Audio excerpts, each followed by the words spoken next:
Night, Christopher.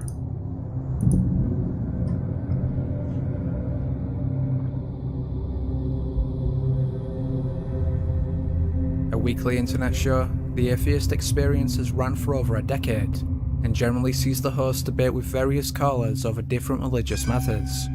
However, during a seemingly regular, if not slightly intense call in 2014, Thanks, 3 subs. there was a sudden bizarre and downright chilling moment live on air. That's just a silly argument. I mean, I understand. I agree with you. I'm just trying to get at why it's a silly argument. Well, I understand that that statement was originally said by Carl Sagan, but who really cares about, them requiring extraordinary claims and evidence? So then you should believe I rose from the dead. Okay. I terrified her with my awesome logic. Apparently. That's the creepy, mysterious moment? As heard, while the hosts argue with the caller, she abruptly lets out a blood-curdling scream, and before we can hear any more, they disconnect the call. What? Disturbingly, the screams sound uncomfortably real, as though the woman was actually attacked. In fact, many viewers were so convinced the call was genuine that they asked the show to track down the woman's address. Others though aren't so convinced, and contend the scream was merely a sound effect. Belarus. Still, is it possible the woman was literally murdered on air? Okay. What the fuck? Oh my god. A reality series is one of the last places you'd expect to find credible proof of life after death. However, one Big Brother contestant allegedly heard the voice of her dead sister. Ué, eu ouvi meu nome. What? Cida? Cida? Aonde? This is a mysterious video? Aonde?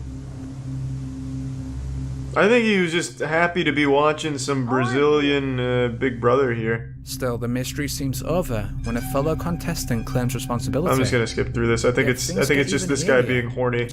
In the previous look at mysterious videos, I covered a plane supposedly frozen in the air. To some, this was evidence of the simulation theory. Thanks to some While to Chris Crab skeptics, and it was just the wind. Ghetto Works. However, and either the Dollar way, Astro. these so-called glitches in the Matrix not only affect aircraft, but also apparently birds. Now, admittedly, most of these videos are easily explained as normal hunting behaviour. Yet what if the bird was dead, and still somehow floating? What is it? What is it? Can you see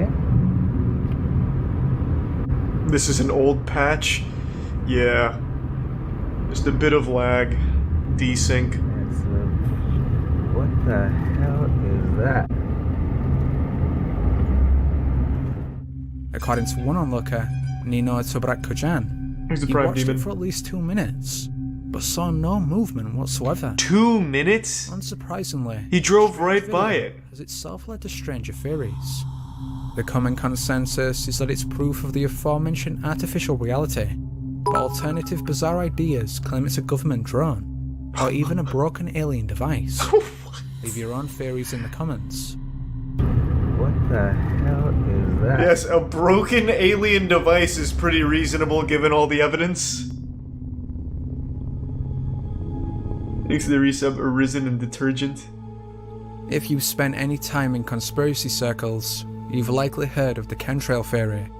The idea is that many contrails are actually filled with undisclosed chemical substances. They're making our dicks These smaller. chemtrails then slowly poison the atmosphere with the overall purpose of human population control.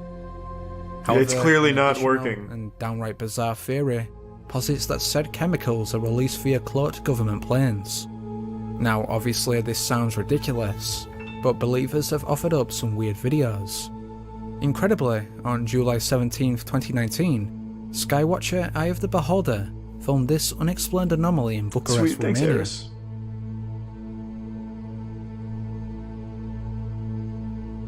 Yeah, I know, I love these things, Mafia. Thanks to the resub, Maddie.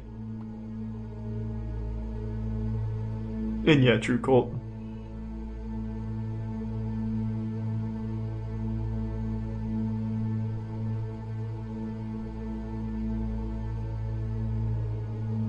Still, you might say this was just an optical illusion, yet 2 days before this video was released, amateur researcher Linda Miller captured another one of these planes.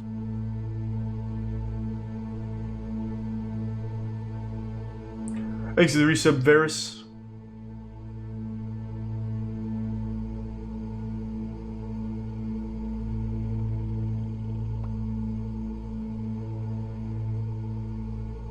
Looks pretty good. I can't. So could yeah. the impossible be true? There we go. And the government actually use invisible planes?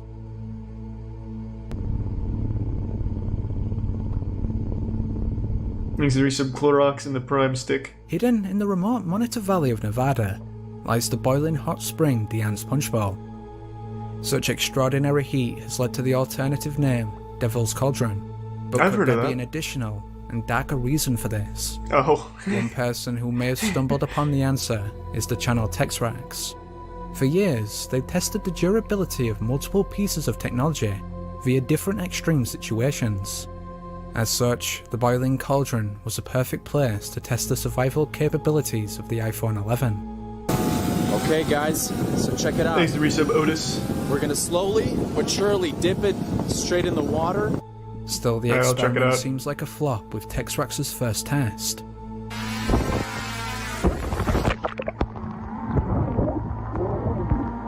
Thanks to Prime Veronis. However, the second time Texrax drops the phone, he captures something truly chilling.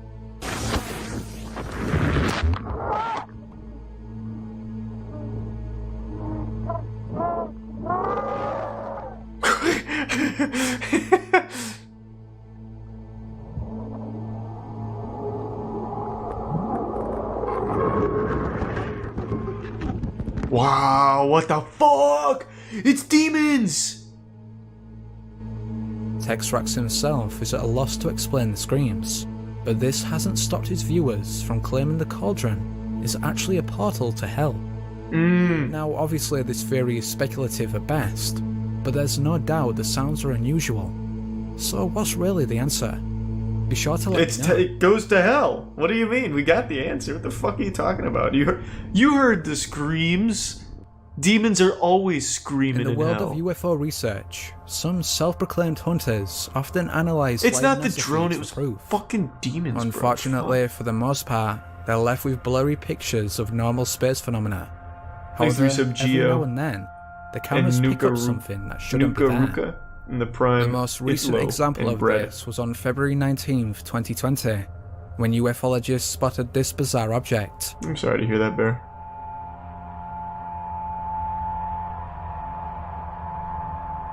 We'll do the Ghost of Camel in just a moment. I'm busy being enlightened.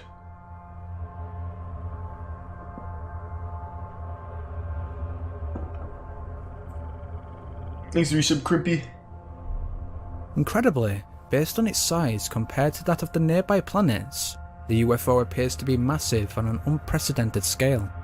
Still, despite such inspired speculation, NASA claims the artifact anomaly is actually an internal reflection of Venus. Intriguingly though, researchers have noted the UFO's similarity to Ezekiel's wheel, long suspected to be proof of the ancient alien theory. Yep, that's what For I those was thinking unaware, too. The Bible claims the prophet was visited by a flying chariot, yet others believe it was a spaceship. No doubt this sounds like blatant pseudoscience, except the idea was surprisingly correlated by NASA chief Joseph Blumrich. So is the solar anomaly proof that Ezekiel's wheel has returned? Or was it Yeah. really just a reflection of Venus? No, it's Ezekiel's wheel. Like, you can't argue with that. Look at that shit. It's like a fucking Beyblade over there. If this year didn't feel apocalyptic enough, some believe a dragon has now been filmed in China. In a scene sensationally described as hell on earth, a sudden explosion recently hit the Tiexi district of Shenyang. Officially, it was the result of a lightning strike. However, many are convinced it was some type of plasma weapon, and even weirder still, that it had a connection to this flying creature.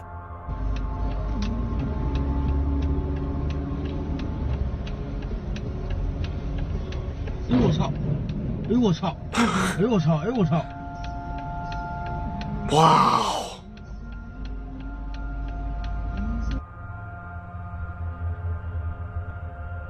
It's always so convenient that someone's like looking in the correct direction to catch something like that in a totally innocent, nothing going on kind of day.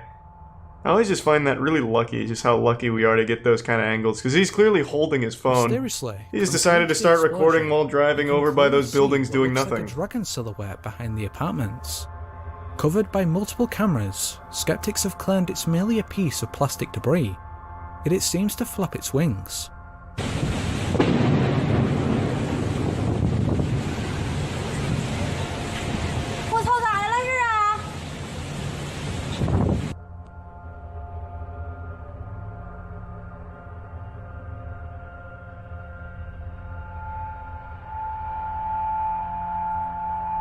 That was sweet bear. No, I think it's is just. it possible I don't that think so. anomaly Boom. really is some unexplained creature? And if so, why was its appearance perfectly timed with the explosion? Is this proof they're related, or was it just a bunch of debris and a few coincidences? What's your opinion? I think it's a dragon. I mean, what the fuck else could it be? A video that bears unnerving similarity to that of the frozen bird clip. This was taken back in September 2019. Posted to Facebook by Morgan Lyons, she supposedly stumbled upon this crowd of seemingly frozen people. This is definitely weird enough, but even stranger, there'd been nobody there 10 minutes earlier. What the fuck is happening? Holy shit.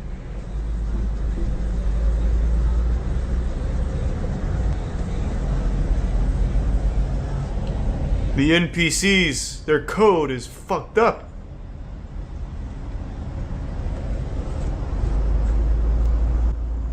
Gotta go. Get me out. Now this is certainly mysterious, but could there be a simple explanation? According to some comments, the group is a class from Dr. Joe Dispenza's meditation retreat, in which participants stand completely still in order to become fully immersed in the experience. However, others remain skeptical of this, and question why they would freeze in such uncomfortable positions, as well as why some members are stood nowhere near each other. Additionally, viewers state that they couldn't all stand still without at least some instance of movement. So if the people aren't from the meditation retreat, could it perhaps be an elaborate prank? Or as a few far-out theories postulate, further evidence of the simulation hypothesis? I think simulation. Gotta go. Get me out. You didn't see one moving. That was an illusion to hide the malfunctioning simulated Earlier this universe. year, the city of Bryan, Texas was rocked by a horde of banshee-like screams, and although officials blamed the pressure release valve, many residents Hey, I have convinced seen of that an phase, and thank otherworldly you. explanation. One of these is Makes me Daniel so Robb, cool. who was one of the first to record the screams. According to Rob, they apparently started around 8:30 in the midst of an unusually powerful thunderstorm, and continued for an hour. There's a sound screaming, it's like a scream. It's so freaking loud, and it's coming from up in the air, like up there. It's been going on now. Jesus. What is that?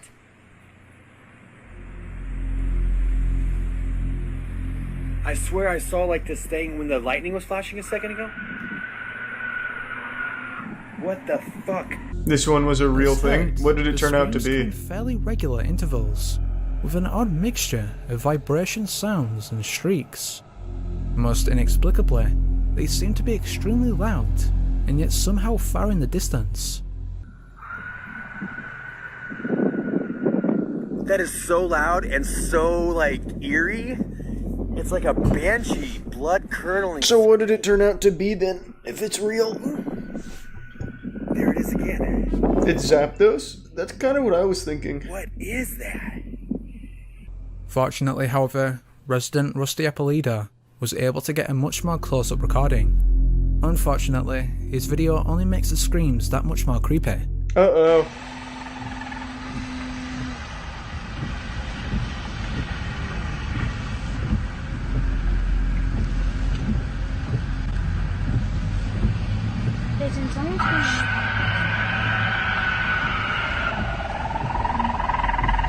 Oh, is that... Don't... I think it's a fox that makes a Curiously, fucking the super loud seem to scream, right? end with an animalistic cry. Is that a fox or While something? around What am the I same thinking of? time, there are a series of mysterious blue flashes. Eerily, these screams sound like they're coming from something alive, and not Mountain an object, lion? as others speculated.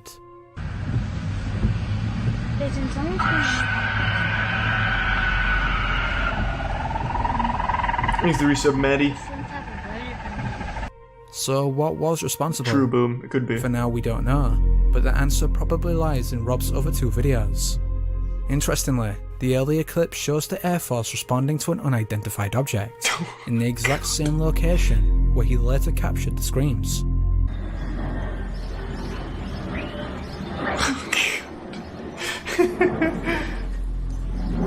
Yes, it was probably an alien spacecraft screaming. Meanwhile, in the latter piece of footage, it looks as if Rob potentially captured said object. It's coming from up there. See that thing in the sky? Flashes? Thanks to resub Sunbro, Neptune in the Prime Atrium.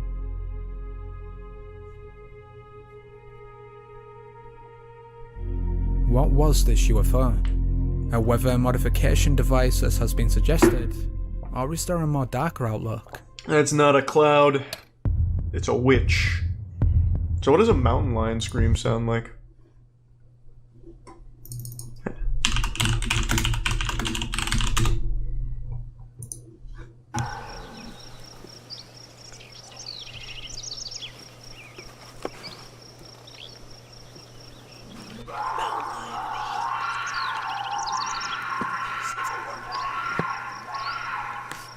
Well, that almost immediately replicated that.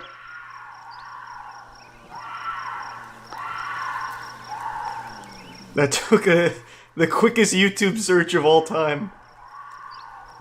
That's pretty fucking close. What does a fox scream sound like? I know these screams are fucking crazy.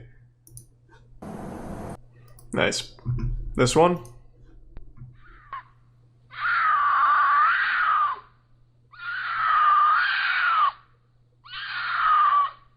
Yep, I think it was probably a mountain lion. This is probably filmed on the same night that that guy was losing his fucking mind thinking it was a banshee. Hey, thanks for the 5 tier 2 gift subs, damn right. Appreciate it. Thanks to resub Hawk Kid.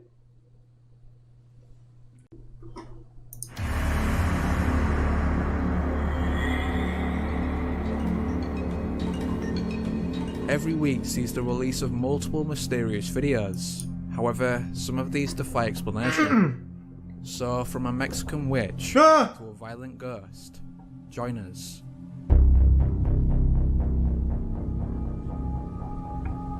Recently uploaded, this video was filmed somewhere in Montreal, Canada. The videographer films the moon on a daily basis.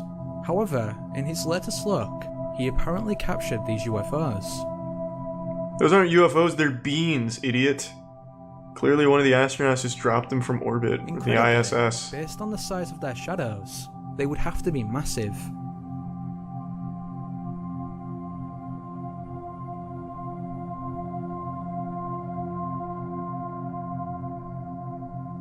Oh, that's the whole thing? In this next video, a woman is casually walking down the street when she is suddenly and violently thrown by an unseen force.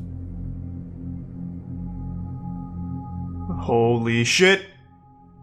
It's like a Nacho Libre suplex. While some blame a chain, others maintain there is nothing there. As such, if this isn't the answer, what kind of force would be able to throw over a person with such ease?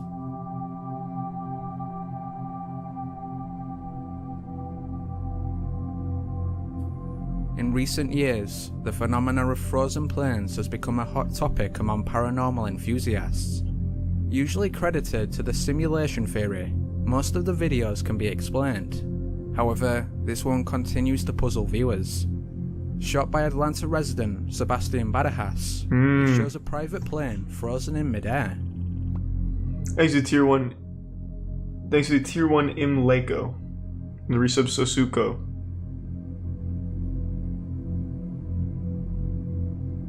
Initially, some skeptics blamed the wind, yet the banner behind the plane doesn't reflect this. Uh-oh. We do have ourselves a real mystery afoot. Who hacked the plane? Eventually, after over a minute, the plane finally resumes its flight, but what caused it to freeze in the first place? Probably just a server issue, I don't know. Little is known about this next video, although it's believed to have been filmed in Russia. If that is the case, then this father and son may have captured the old master, the Russian Bigfoot.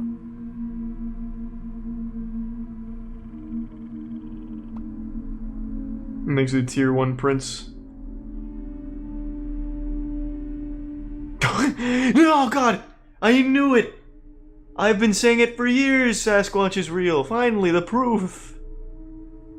Compared to most Bigfoot footage, this one has little to no skeptics, and is considered to be one of the best videos out there.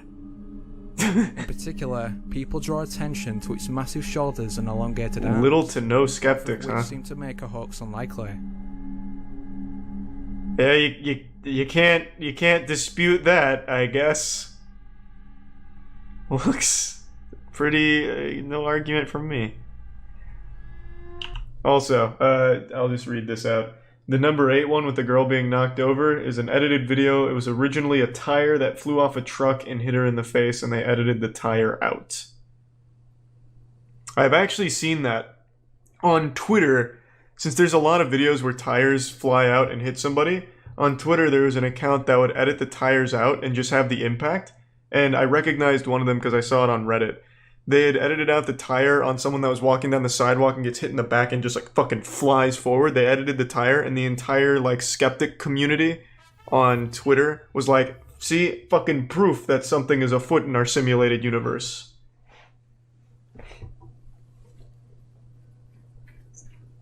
So that is actually a pretty common one. On May 17th, 2006, a mysterious entity was filmed flying over the Nuevo Leon mountains in Mexico. According to those who captured the video, it appeared to be wearing a cape, an observation that led to theories it was a witch. Is this, what am I looking at, a microscope? What the yes. Now I see it. That is, without a doubt, a witch. Eerily, in support of this claim, 2 policemen revealed that they had seen a similar or identical witch that same day. Una persona vestida de negro. Thanks, Resubsquanto. Con plumas, 2 garras negras, así negras. Not tonight though, Q. We just caught up like literally 3 nights ago. La veo así, pero ella iba agachada. Entonces me hago para atrás, me meto otra vez al cuarto donde estaba. Thanks, Resub Meat Strips, Fizzle, Gift Sub Prince, and Prime Dakota. Una noche cuando vigilaba este lote de autos, recibió la visita de 2 seres que volaban sobre el Panteón de Santa Catarina, ubicado a espaldas del cerro donde fue grabada la enigmática figura. 2 años antes, Leonardo Samaniego realizó un encuentro similar. Curiosamente, Thanks, Resub Logan. era un policía. One thing I've wanted to do is create one of these things. Like, I'd like to have Mark Rober whip up like a really convincing paranormal flying thing, and then just fly it around like, I don't know, some city, and see how many people pick up it, like, believing it's real. However, some skeptics maintain that the supposed witch is actually just a bunch of balloons, yet those who saw it are insistent it was supernatural. I think that's illegal. What, to convince people that the fucking witches exist? In multiple public hero videos, Thanks for the gift sub TDL. Seems to depict the close call rescue of a bystander.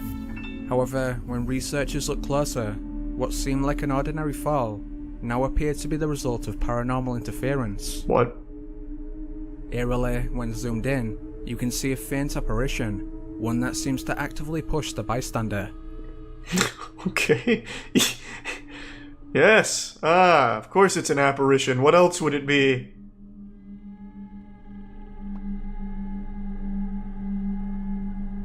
Thanks to the resub Daffy and the anonymous bits. Skinwalker Ranch. Yep, that sounds like actual serial killer shit. I can't watch that on Twitch. It stays in place for a few seconds before disappearing.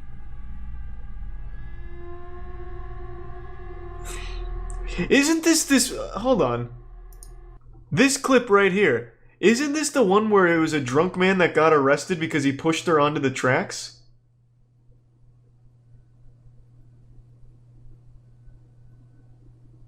That's this video, isn't it? Holy shit, hold on. That wasn't long ago.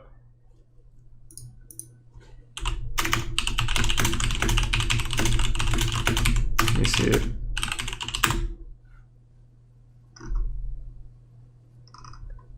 Where was it? There was a drunk homeless man, if I remember right, that pushed her onto the tracks. Or it could be a different one. But let's see.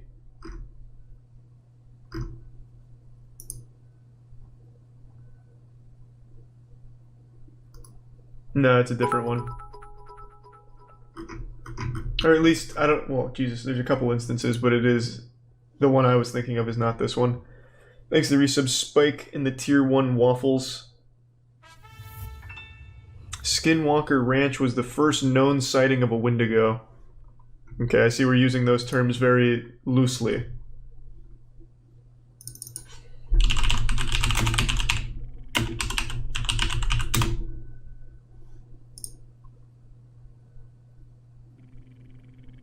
Actually, Tier 1 Emily Drones and the Bits Aussie and Cinder. Thank you. Yeah, I mean, I'll queue it up. But I'm trying to find this because I'm pretty sure this video is... I'm pretty sure it was a guy that pushed her because this looks very familiar.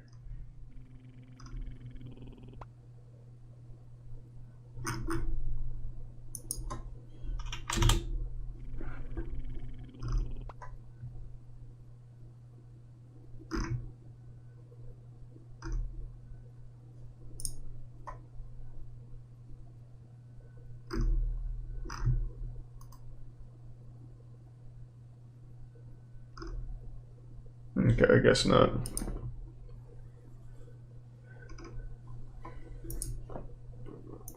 Must have been a ghost. Thanks to the Prime Kung Fu and Kidney Stones and the resub Smiles. And the resub Rusty.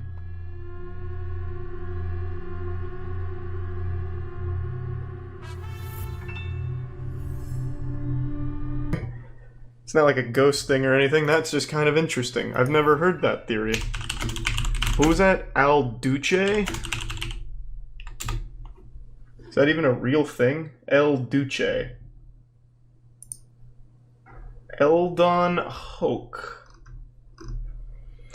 After the body of frontman Kurt Cobain was discovered in the greenhouse of Cobain's Lake Washington home, Hoke began making the claim that Cobain's wife, Courtney Love, had offered to pay him to kill Cobain.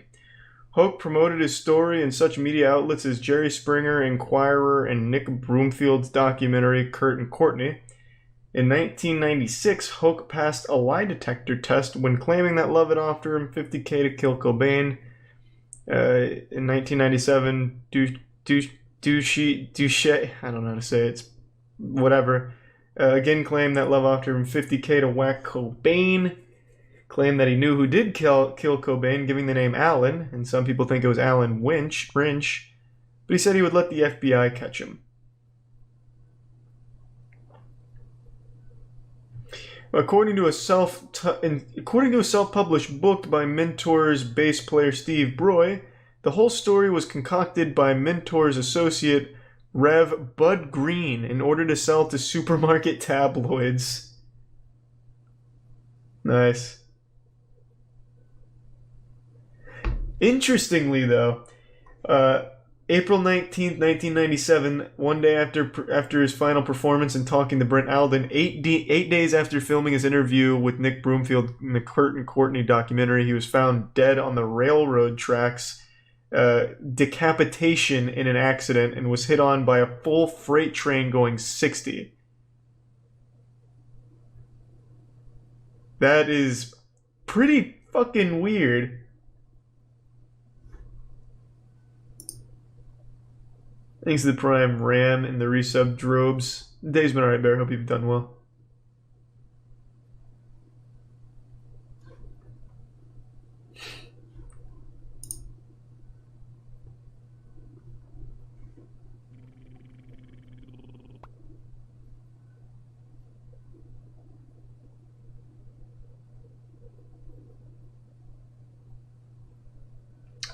Wild.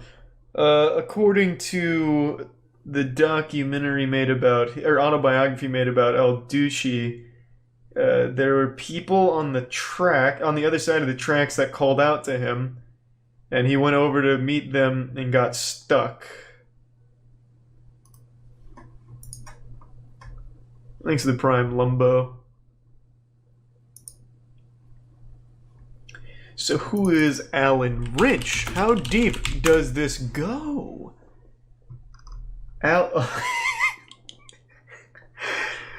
What a fucking unfortunate name. Alan Wrench just of course brings me Alan Wrenches to buy. I see. So he doesn't want to be found. That crafty Alan Wrench. Damn. Alright, I'll do Alan Wrench Cobain. Alright.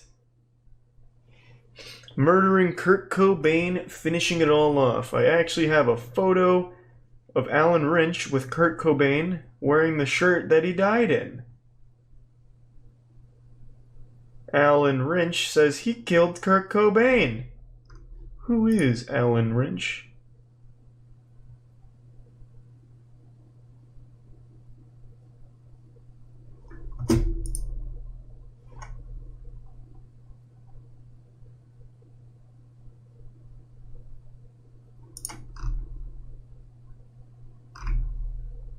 Yeah, there's not a whole lot about Alan Wrench. But it just seems like a guy who's trying to piggyback off of that story from El Ducey.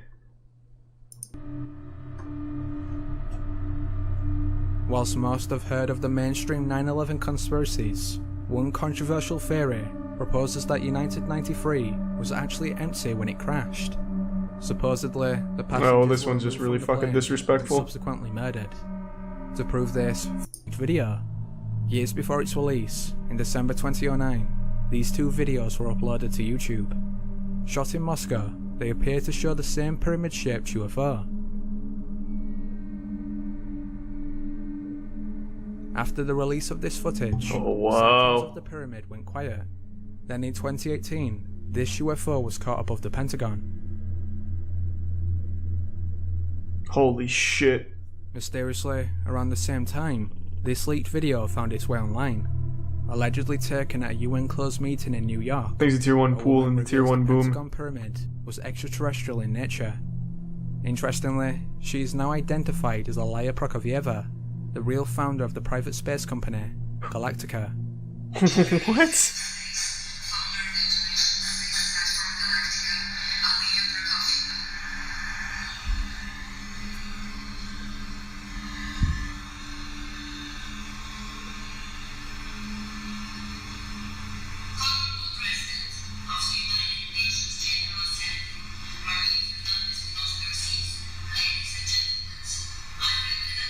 Oh my god, aliens are real. I knew it! It's proven!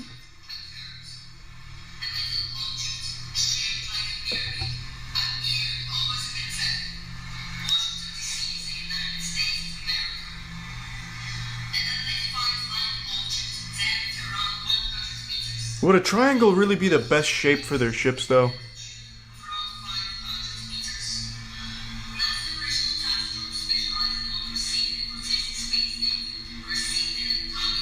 This shit is from a movie?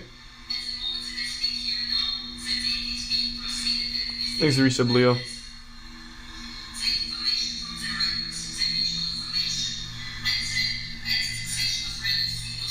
What movie?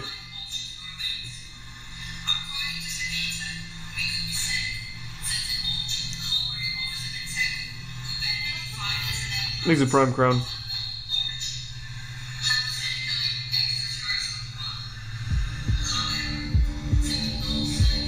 What movie, though, is what I'm asking. I mean, I think it's... I also think it's from a movie. Would be my guess. Like, this is so convenient that it's just like an exposition dump here. Allegedly taken at a UN closed meeting in... But I don't know what movie. Let's see. Alaya Prokofyeva. Prokofiev. Yep, that's how you say it.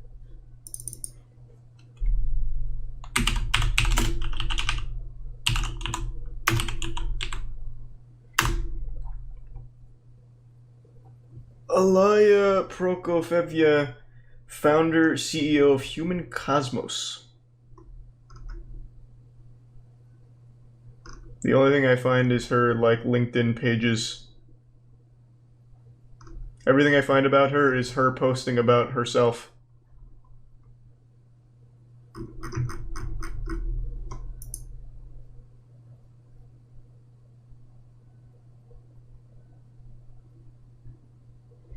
Check comments. YouTube comments is the worst fucking place for anything ever. I guarantee they believed every single one of the things in here. Yep, that was definitely Bigfoot. Can't argue with that.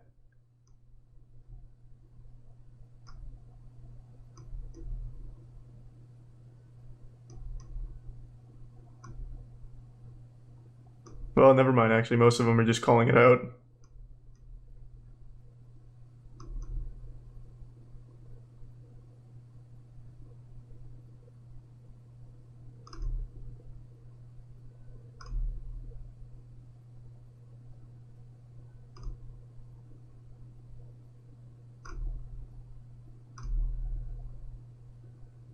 Nice. Let's see what this is. I don't even know what this means, but...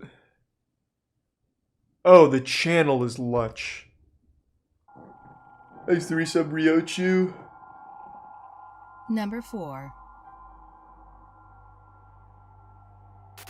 On March 29, 2018, a 30-year-old Polish man named Mateusz Kawacki was returning home to spend Easter with his family.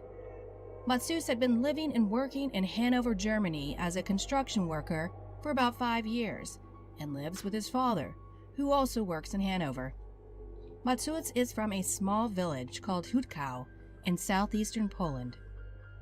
He has a long-distance relationship with his Polish fiancée, who lives in a village called Lipia Góra in northwestern Poland. Nice. She is pregnant with their first child and would soon give birth. It is believed that he was very happy and excited. She gives birth to the Antichrist. He planned a marriage proposal.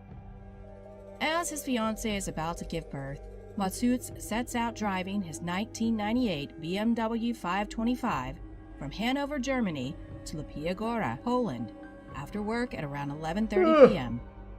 He is due to arrive at around 8 to 9 a.m. the following morning. It's a 647-kilometer drive. Put that in freedom units. How many miles? Mateusz never makes it to Lipia Góra. His father said he called Mateusz around 10:30 a.m. on the 29th of March. According to him, his son told him that there was terrible traffic on the way. Mateusz told his father that he waited a total of 2 hours in traffic jams due to accidents and that he was around Szczecin at that point.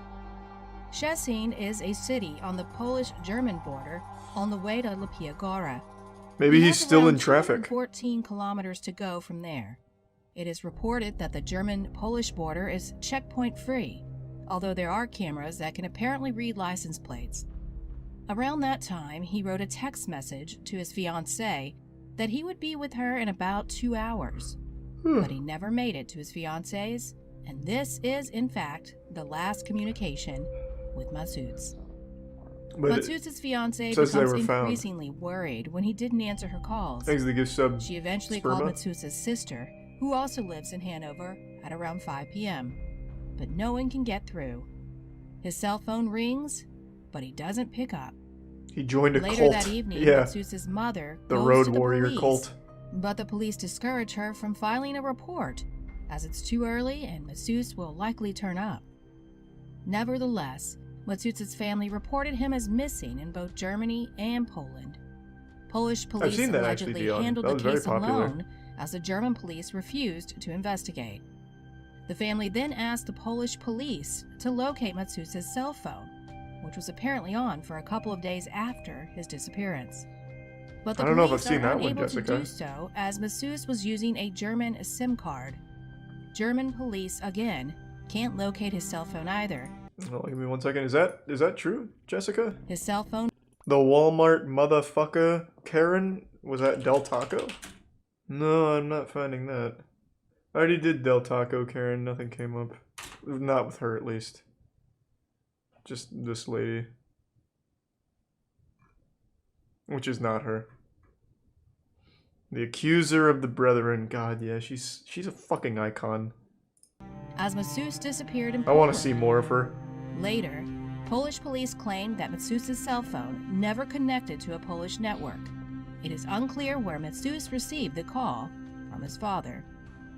Frustrated with the police, Masseuse's family began their own investigation and meticulously checked the entire route, going into side streets, checking with gas station attendants, asking for CCTV footage, going around markets and towns near the border with Masseuse's picture. Unfortunately, no new clues appear for the next 6 months, and it seems that Masseuse, along with his car, just disappeared into thin air. Aliens then, huh? The Those family bastards. even appeared in the media multiple times. They complained that the police are not doing enough. Is that it, Tobias? This is the one that Jessica was mentioning? Check. Deranged. Oh my god. This is big. I don't think I've seen this. This is the accuser of the brethren. She has returned, kind of, a year ago. Alright, let's see what she does to these motherfuckers this time. Thank you, Cage. Get the fuck out of here. Hold 1 second. Let me give her. I want to get my order. No, you're not getting it. You wasn't left. I told you. I want my fucking order. Give her her order! And then, if you don't mind, let's do a sacrifice. What is happening?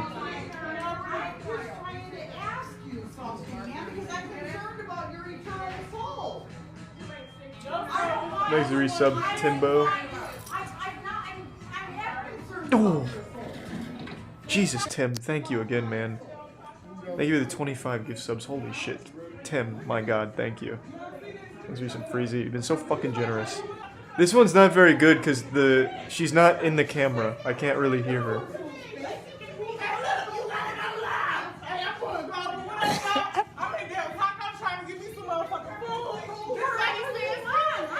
Thank you again, BRD, for the 5 gift subs. Thank you, BRD.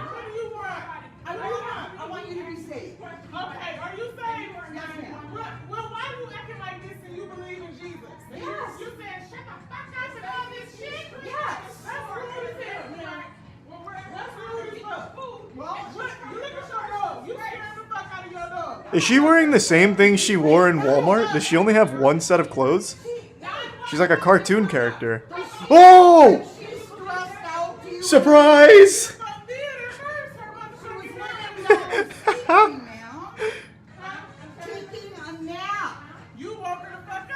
I did not expect that. It's like a magician. The dog looks so embarrassed. It doesn't even really look like a dog. It looks more like a house elf, like Dobby. They called the police. I wish the camera guy would get closer. Like, get involved here. I want to watch. Like, in front row. It's okay. Oh, here we go. Here we go.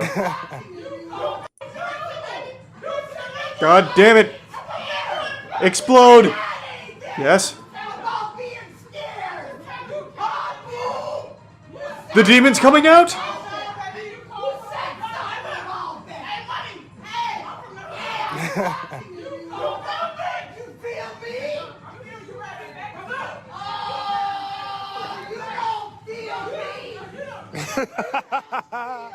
I can't hear her.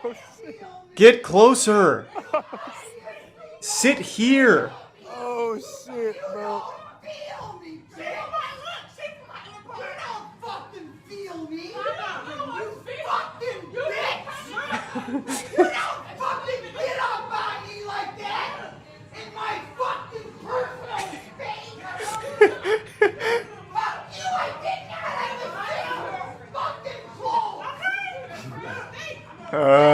It's getting better.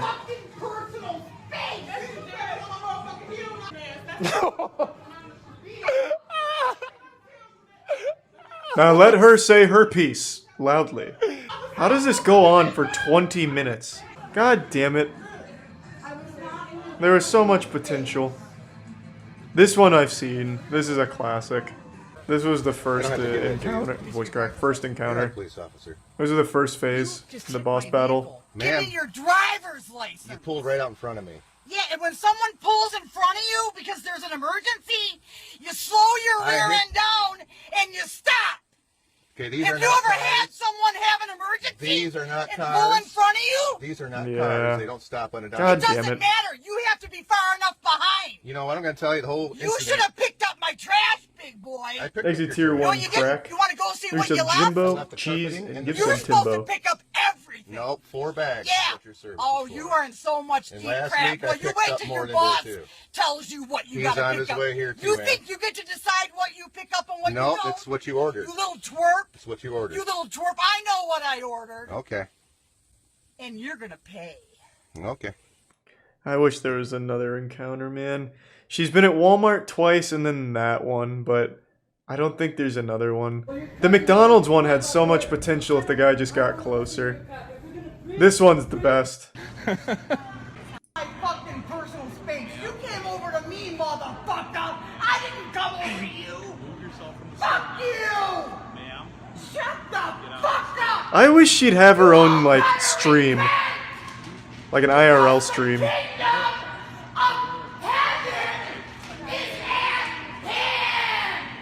She sounds like Stone Cold Steve Austin. No, she sounds like Chris Farley. That's what I said the first time I heard her, and I still believe that. She literally sounds like Chris Farley doing Van Down by the River. Forever. Life without fucking parole, and I'll be better off than any one of you motherfuckers. Amen! Fuck up. I love her. And this is the one we just saw. Is there anything more from her? Like maybe a sighting during like coronavirus lockdown? Like I wholeheartedly believe she was out in public causing like a crazy nuisance with like the mask stuff. But I haven't seen any videos of her in like the last year. I just feel fucking like lost without it. Is this her? Again? Let's get back to the real religion. Okay. Now I want to apologize Oh my God. in advance for all Is this a my bowling alley? motherfucking Roller rink? slurs, because when I start Nice. thinking about Satan, it's really the only language he speaks. He never speaks to you in real love. So it's like having a kid with his own free will.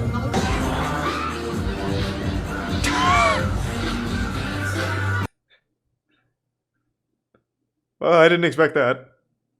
Yeah, it's a DMCA, so I don't want to risk it. God damn it, she's not even having like a fucking meltdown. Fuck.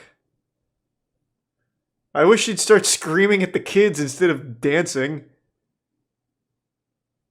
Life without parole, you'll never get past the 3rd grade without Jesus Christ in your motherfucking heart. Imagine this is her and she just changed that much in a year. She went from this all the way to the accuser of the brethren form as like a Frieza final evolution. Word.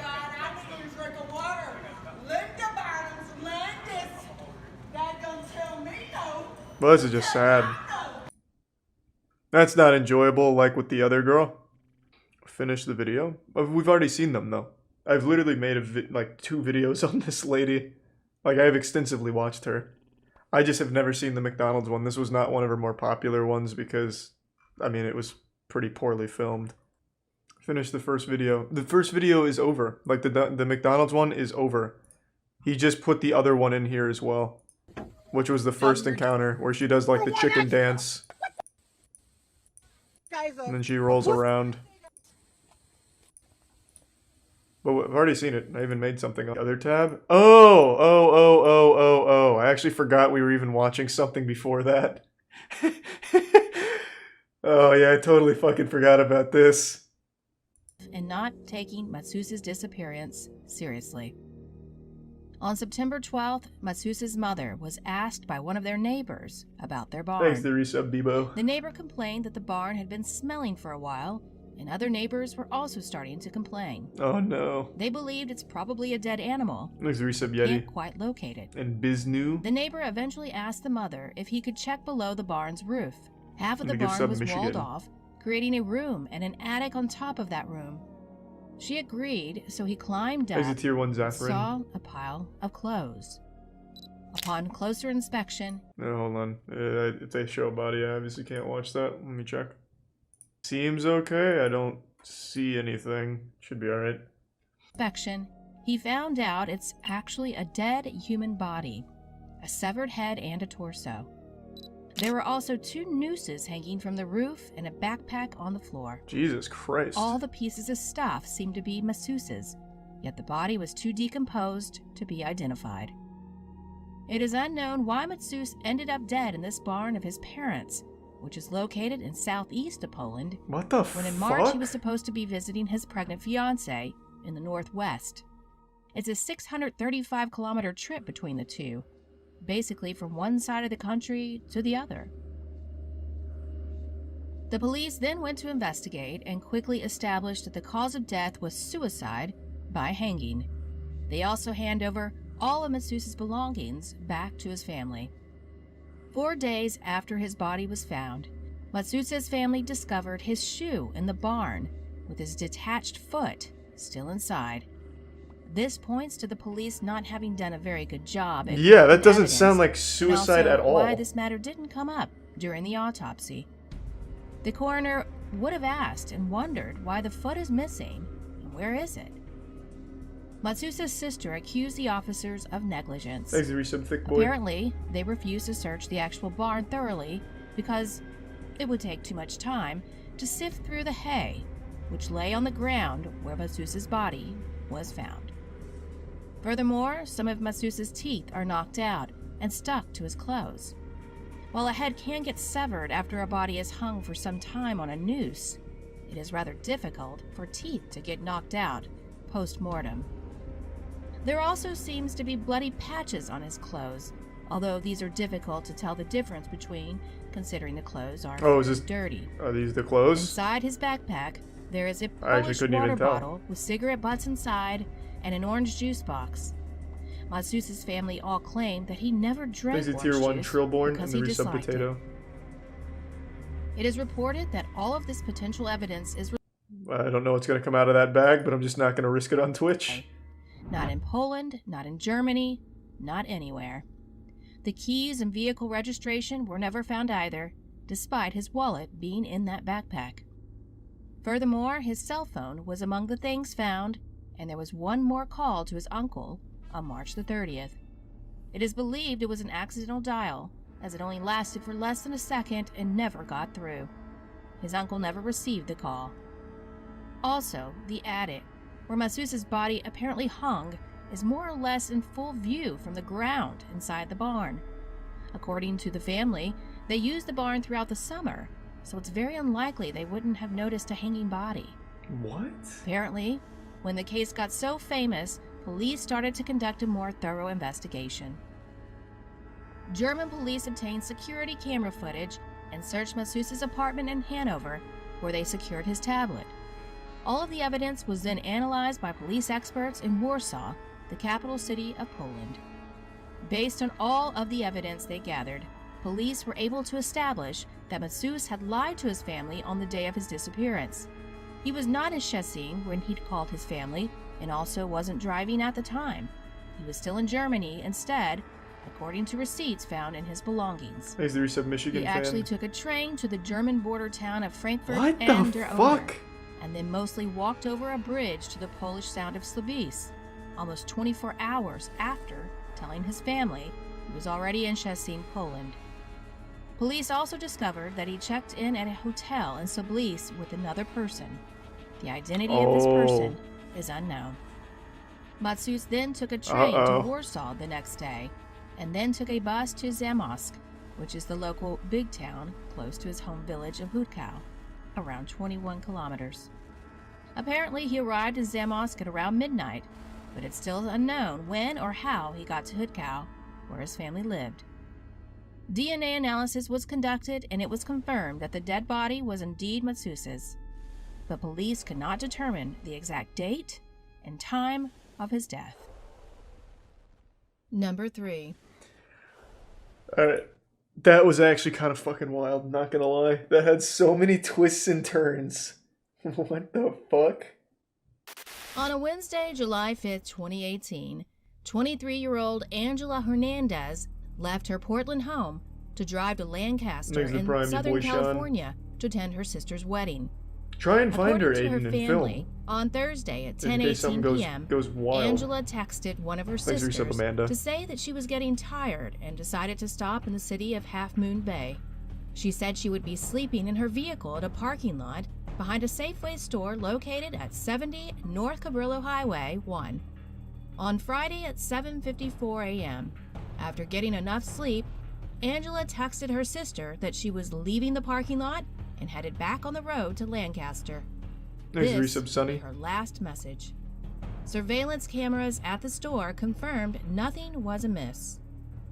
According to deputies, her route from Half Moon Bay to Lancaster would have taken her approximately 6 hours. Angela would suddenly stop texting and her phone goes straight to voicemail. For her family, this is very unusual of her, not texting and calling. So by Friday night, Angela's family reported her missing. Angela is the type of person who's always active on social media. Since then, Lancaster she has sucks, not been does it? active. Her family doesn't believe that Angela would intentionally disappear. They said Angela has not shown them any signs of depression, to be suicidal, or any indicators that would explain her unexpected disappearance. Investigators would say that her last cell phone ping was from a cell tower near 700 Highway 1, Davenport, California, on July 6th at 3:33 p.m. Davenport is less than an hour south of Half Moon Bay. Investigators from Oregon to California searched for clues to her disappearance. Thanks to the resub. But Angela Jaeger. is nowhere to be Cat. found. Oh, Cal sucks Her ass. family is deeply worried and offered a $10,000 reward for information. They were also putting up flyers hoping someone may know what happened to her. Search parties even canvassed Highway 1 looking for signs of a vehicle careening off a cliff, but found nothing. On July 10th, the Santa Cruz County Sheriff flew over the Davenport area and found no trace of Angela or her car. Well, I mean, Then on a Friday, what? July 13th, Yeah, that sounds about par for the 1 course. week You were after her disappearance, very high. a couple, Chelsea and Chad Moore, spotted a white Chad. 2011 Jeep Patriot over the side of a cliff in the area of State Highway 1, north of Nacimiento-Ferguson Road. Chelsea and Chad Moore are surfers, but on that day the waves weren't great, so they decided to explore a remote Thanks to beach resub, and cuties. found a fishing spot. Using ropes, the couple climbed down a little-known and treacherous path. For an hour or so, they hiked along the beach north. Around 5 p.m., the Moores found a bumper in the sand. They walked around a bend and saw the damaged SUV. They found no one inside, but began to gather items and remove the license plate so they could report it to the police. As high tide snuck in around 6:15 p.m., the couple decided to leave a different way out. Then they heard a scream of a woman. They turned around and Angela was right there on the rocks. Wow. Chelsea ran off to get help, and it was when she reached the camp post she saw the missing flyer for Angela Hernandez, and it dawned on her that she had been down there for a week. I did not expect that In a ending. few hours, a rescue team pulled Angela up the cliff. Once in the hospital, Angela was reunited with her family. Angela told the California Highway Patrol she was driving near Big Sur down Highway 1, headed to Southern California in her SUV, when a small animal crossed the road. Oh. She swerved to miss it, and in doing so, shot her SUV off the road and off a cliff, tumbling down. I about can't believe 250 she survived. feet That's to a incredible. desolate, rocky beach. She had a brain hemorrhage, fractured ribs, broken collarbone, ruptured blood vessels in both eyes, and a collapsed lung. But she didn't die. When she came to, water lapped over her knees. She broke her window with a multi-tool, crawled out the window, swam to the beach, and passed out. What did she She eat used for a radiator week? hose from her car to collect dripping water from moss along the shore. What? She walked for days. Up above, she could see cars pass by atop the cliff, but they couldn't see her or hear her screams. How did she think of that? Angela said when the time she saw Chelsea, she thought it was another of her rescue dreams. She couldn't believe that they were even real. Angela said in her post on Facebook that she feels, "I have everything I've ever wanted. I'm sitting here in the hospital, laughing with my sister until she makes broken bones hurt," she Oh said. my god. I've met some of the most beautiful human beings that I think I'll ever meet in my entire life. I've experienced something so unique and terrifying. I can't imagine that there isn't a bigger purpose for Thanks me to the in Prime, this life. Muzzy. I don't know, you guys. Life is incredible. Number 2. That is what is she doing now? It'd be a shame if she's not like fucking a huge deal, you know, changing the world after that. To use a radiator hose to collect dripping water from moss. What a fucking genius. What was it, Angela Hernandez?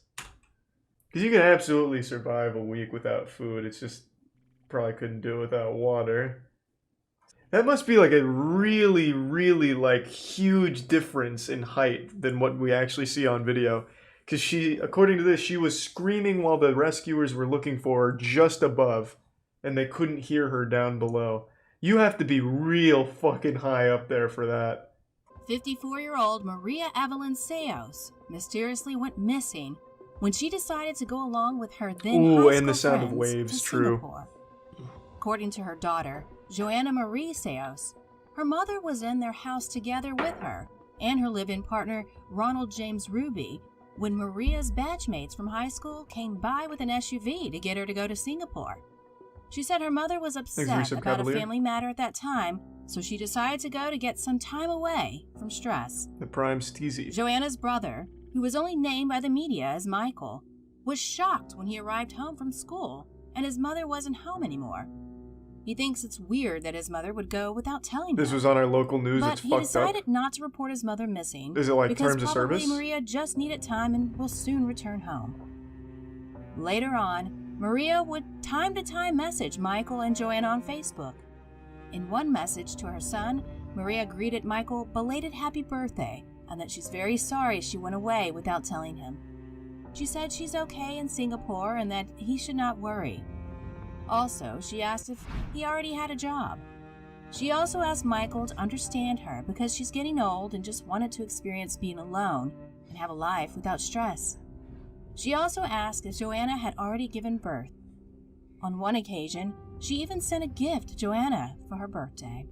In other messages from Maria to Michael, she said she cannot message all the time because she's busy with work, then later asked Michael again if he already applied for a job. Michael eventually found a job at their local bank in Cavite City. Michael became suspicious because Maria never answered his question of which city she is working in Singapore. This is absolutely Never just called when he asked someone if she else. can call just to know if she is all right. Growing more suspicious, Michael decided to ask his mother's batchmates from high school, the one who supposedly went together with Maria, to Singapore. He found out that not even one of them had any idea that Maria went to Singapore at all.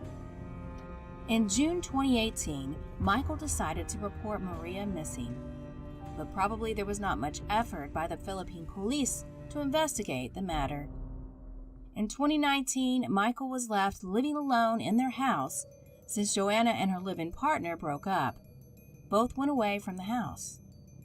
In 2020, Michael decided to renovate Makes the the Prime extended smell area good. of their house because it wasn't still finished and was a bit disorganized. The area doesn't have a ceiling and no tiles. Oh, holy shit, When her body workers was in started here, to huh? chisel the cement on an unfinished septic tank behind their house, they found Maria's personal belongings, including her passport and wallet, with her ID. Later, they would discover her mummified body. It turned Holy out Maria fuck. never left her house. Instead, she is just right behind her own house, on top of the unfinished septic tank. Joanna and her live-in partner, Ronald James Ruby, were investigated and eventually admitted to the crime. It is reported that Joanna and Ronald have planned the murder very well. The two knew that Maria's son Michael would just return home the next day because he needed to do his thesis, giving them plenty of time to commit the heinous crime. Exit Tier 1 Smexy. On that day of her demise, Joanna and Ronald fooled Maria by telling her she should get dressed so they can go somewhere nice. They have a big surprise for her.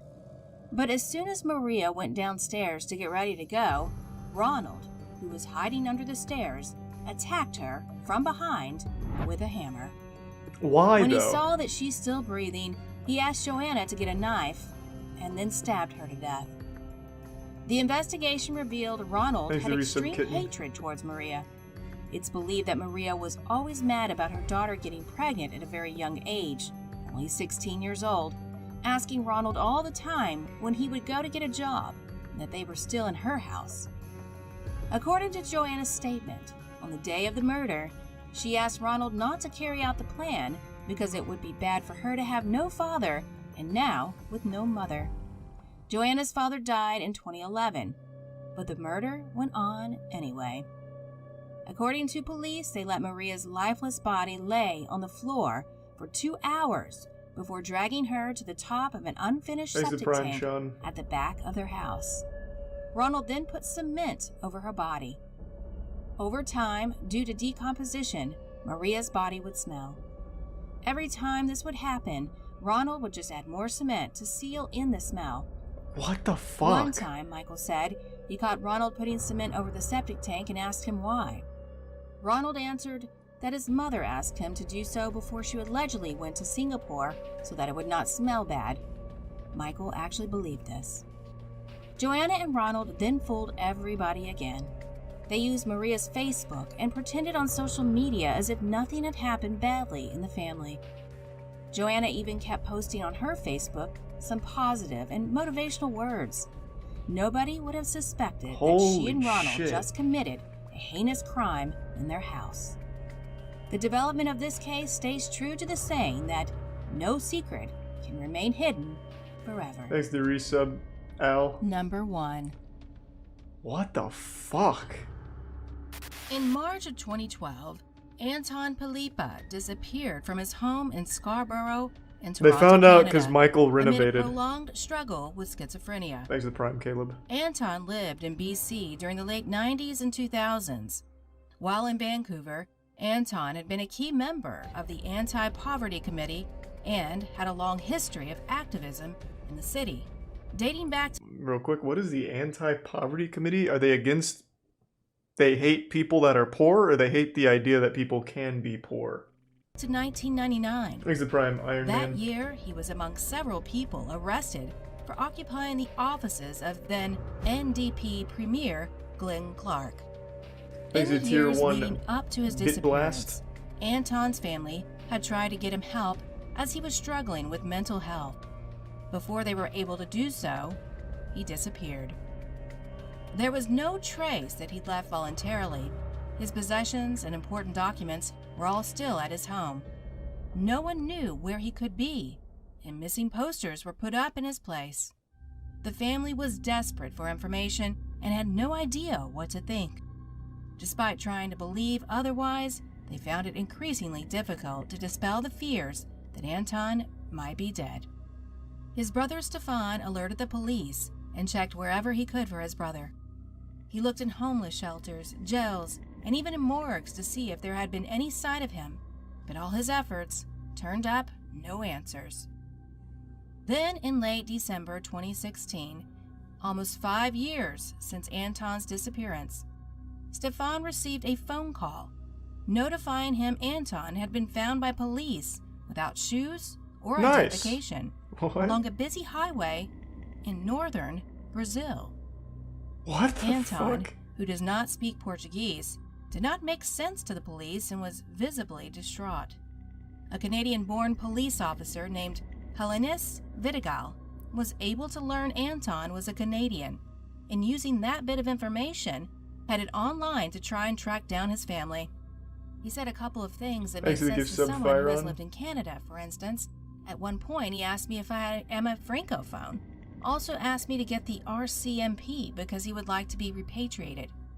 Vidigal located Anton with 3 other officers on a highway in Ji-Parana in the state of Rondônia on November 28, 2016. She initially thought he was a beggar because of his unkempt appearance.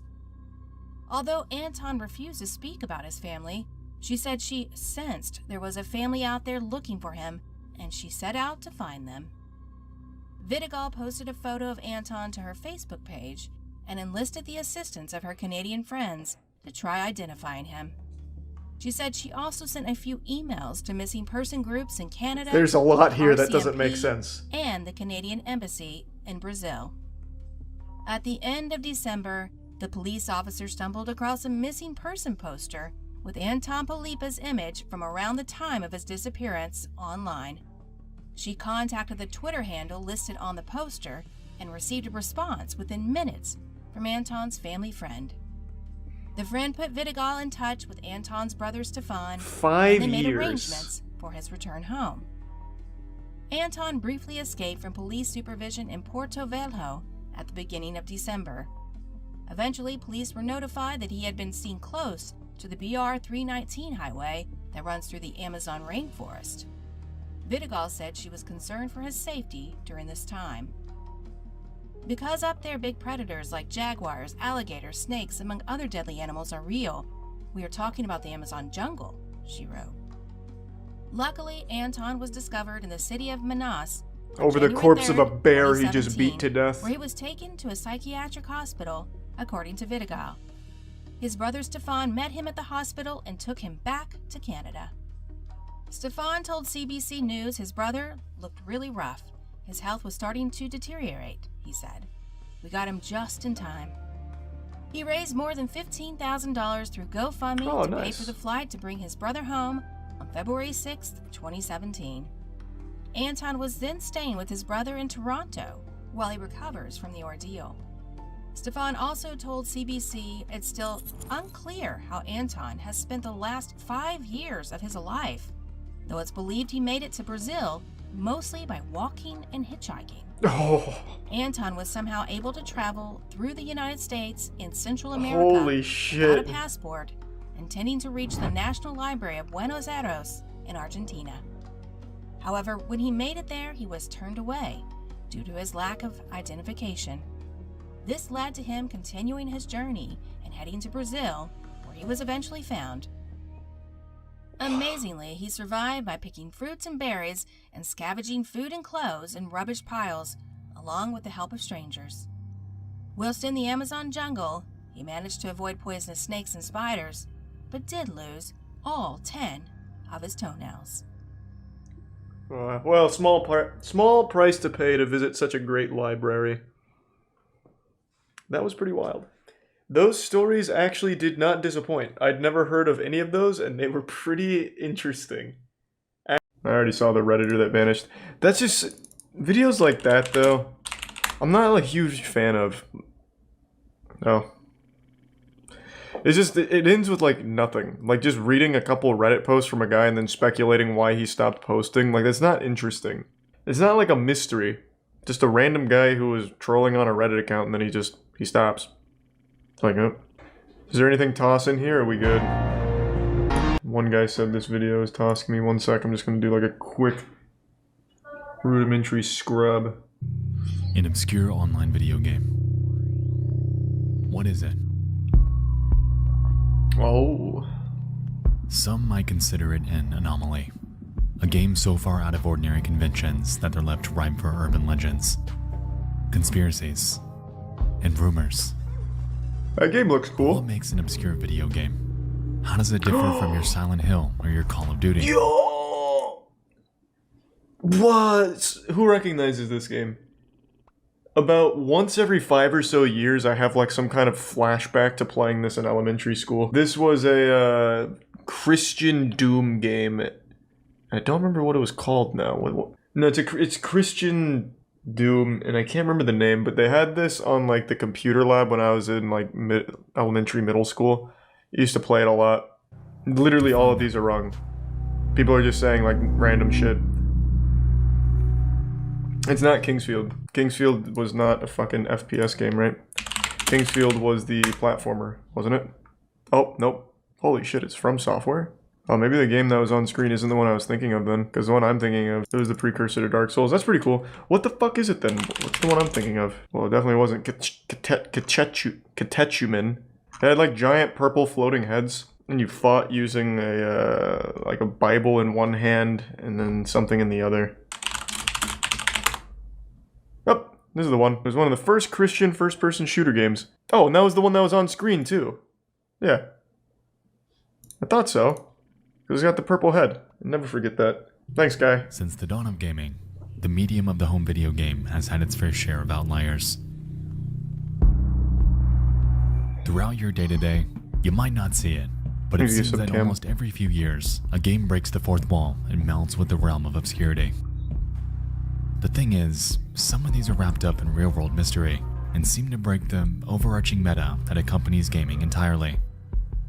You see, video games are meant to be an escape from reality. Thank you, Tempest, for the 10 gift subs and the resub freedom. Opposite the monotony of our day-to-day lives. Thank you, sub Noah. It's when we get the outliers like Sad Satan that led people to real-life prison sentences, or video games tied to cults like Kanye Quest that are still mostly unsolved, when we obtain this special blend of two vastly differing mediums that real. The Deep Web and Sad Satan. June 15, 2015, Deep Web horror game built by Terror Engine premiered on YouTube gaming channel. Obscure horror corner, infamous game whose origin remains a mystery until today is called Sad Satan. Greeting players upon launching the title screen with the words game title written at the top, while a revised version of the Chinese children's songs I Love Beijing Tiananmen plays in the background. Why did they go to jail? Oh, Sad Satan had CP in it. Gotcha. Gaming. And a damn good mystery. Okay. A gaming mystery, if you will. Oh, I'm out of tissue. Mysteries in online video games.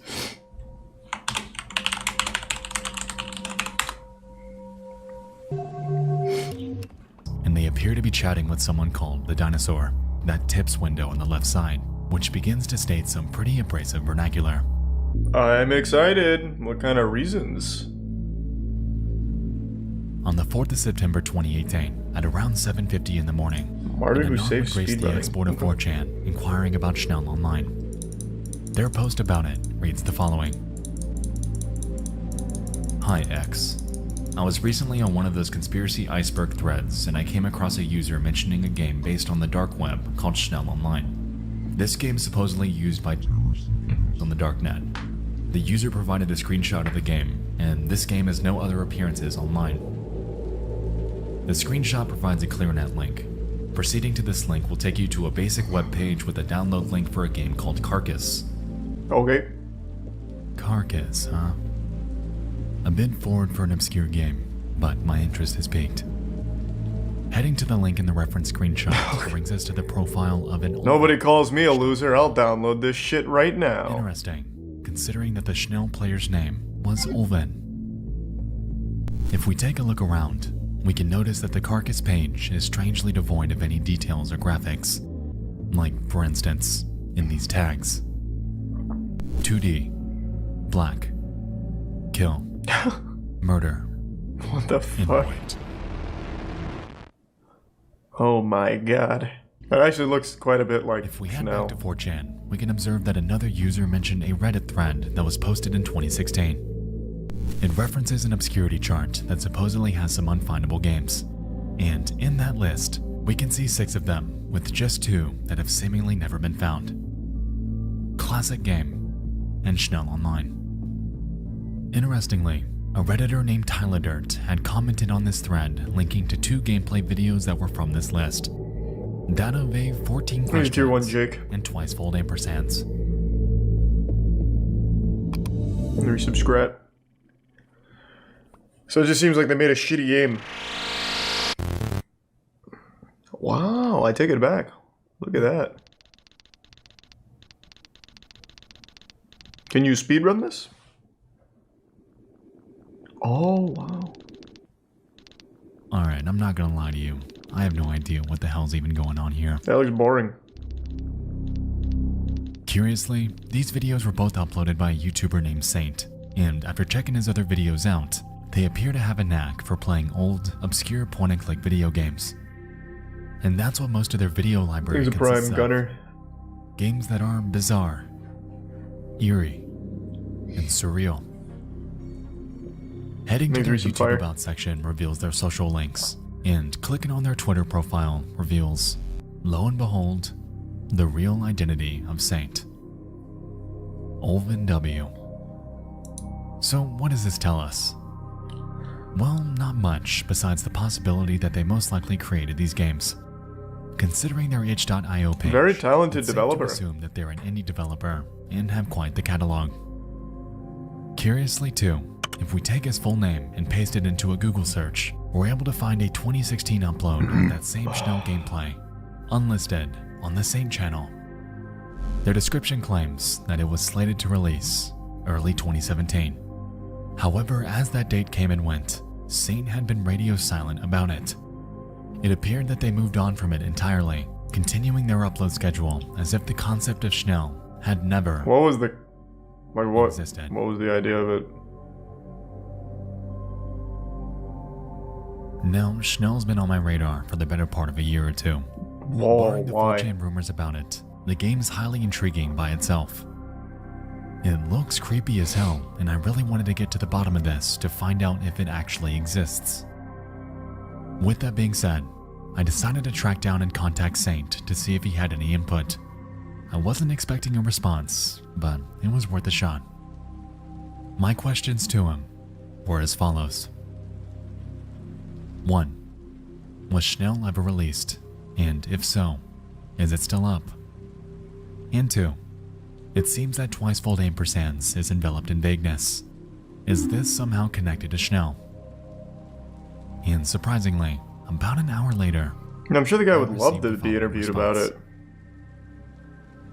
Schnell Online was conceptualized in 2014 following a conversation with an individual who I shall refrain from naming. I'll name them. It We was were Dinosaur, originally going right? to call it Lemuria. It was depopulated on January 30th of 2017. Not much is known about the community, even to myself. I was never in contact with much of the regulars, and most of them left without saying anything. If you want to know more, you would have to talk to Q. They were often seen on Traveler, another 3D chat program. Schnell was a homage to those, but they left Traveler sometime in 2015. He was a prime I'm girly. not sure what they're doing now. Here's some old footage of Lost Lemuria Stag. in development. It changed a lot afterwards, but I'm hesitant to show any footage of it now, especially since I'd have to put the servers back up and everything. interesting.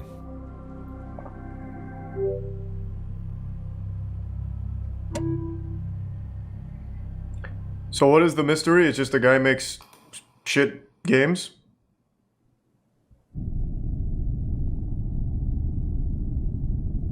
Like, we already know who makes it, and they're shitty. Now what?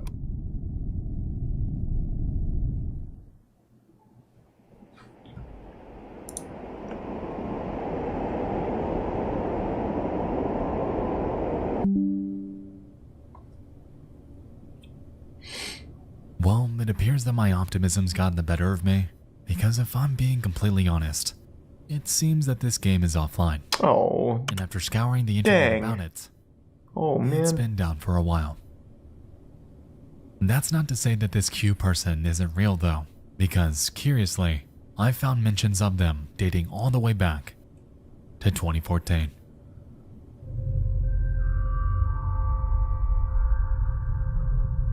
In December of that year, a Redditor named Boxcar Jakey managed to find Q by complete accident. They were reportedly the only other player on Traveler back then, and Jakey found it strange that they were just lurking there, alone. It seemed almost like that Vine Sauce Active Worlds creepypasta that happened a few years ago. I don't know that. This one was real. What the fuck is that? This video documents their interaction, and in the description, Jakey provides a bit more context.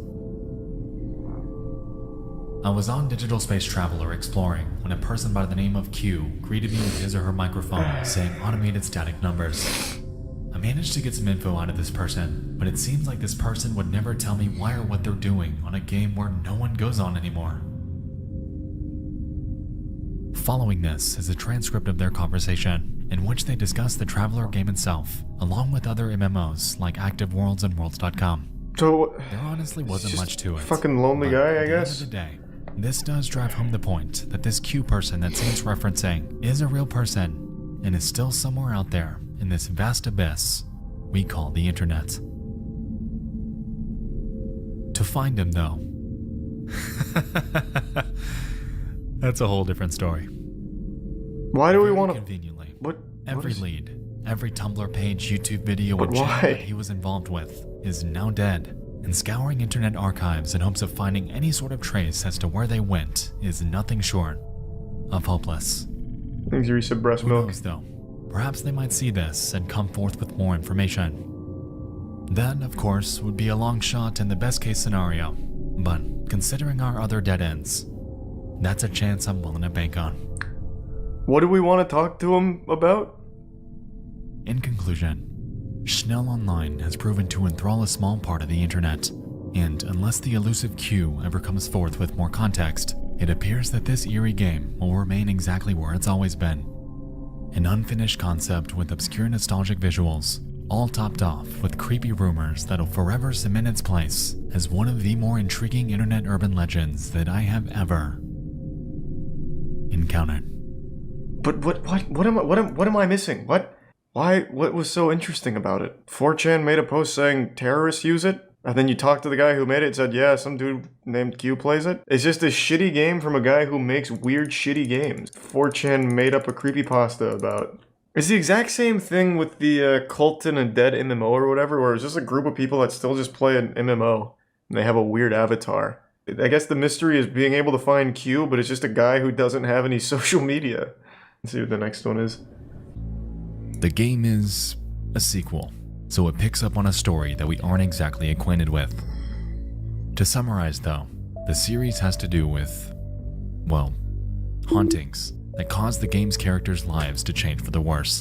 Named the Yumizu Occult Research Institute. This is definitely an RPG Maker Allegedly, game, huh? The researchers that worked here had disappeared, but at the time we begin the game, our main character doesn't know that.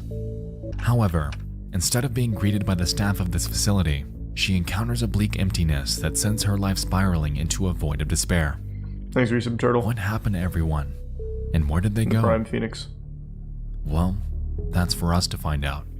And so Kirithani sets off to find the truth. Kirithani makes her way back home, and things seem pretty ordinary. Until you realize that she brought a fucking demon back home with her. No! From there, shit begins to hit the fan with her mom becoming possessed, and from what I understood when playing it, even her friends that came into contact with her. No! It's definitely an interesting game with a solid premise. What? And the visuals that occurred during these haunting sequences even got me pretty good a few times. What are you... Uh-oh. Allegedly, later in this game, there's a certain glitch that occurs, causing the game to experience a complete failure. Apparently, you have to go through a certain gate in a certain area to trigger it. However, it seems to have absolutely no purpose other than posing as a nuisance. The reason I say that is because when this glitch happens, you're forced to completely close and reopen the game to keep playing. What an inconvenience. What in tarnation? Is there a jump scare coming? Ooga booga! Oh my god.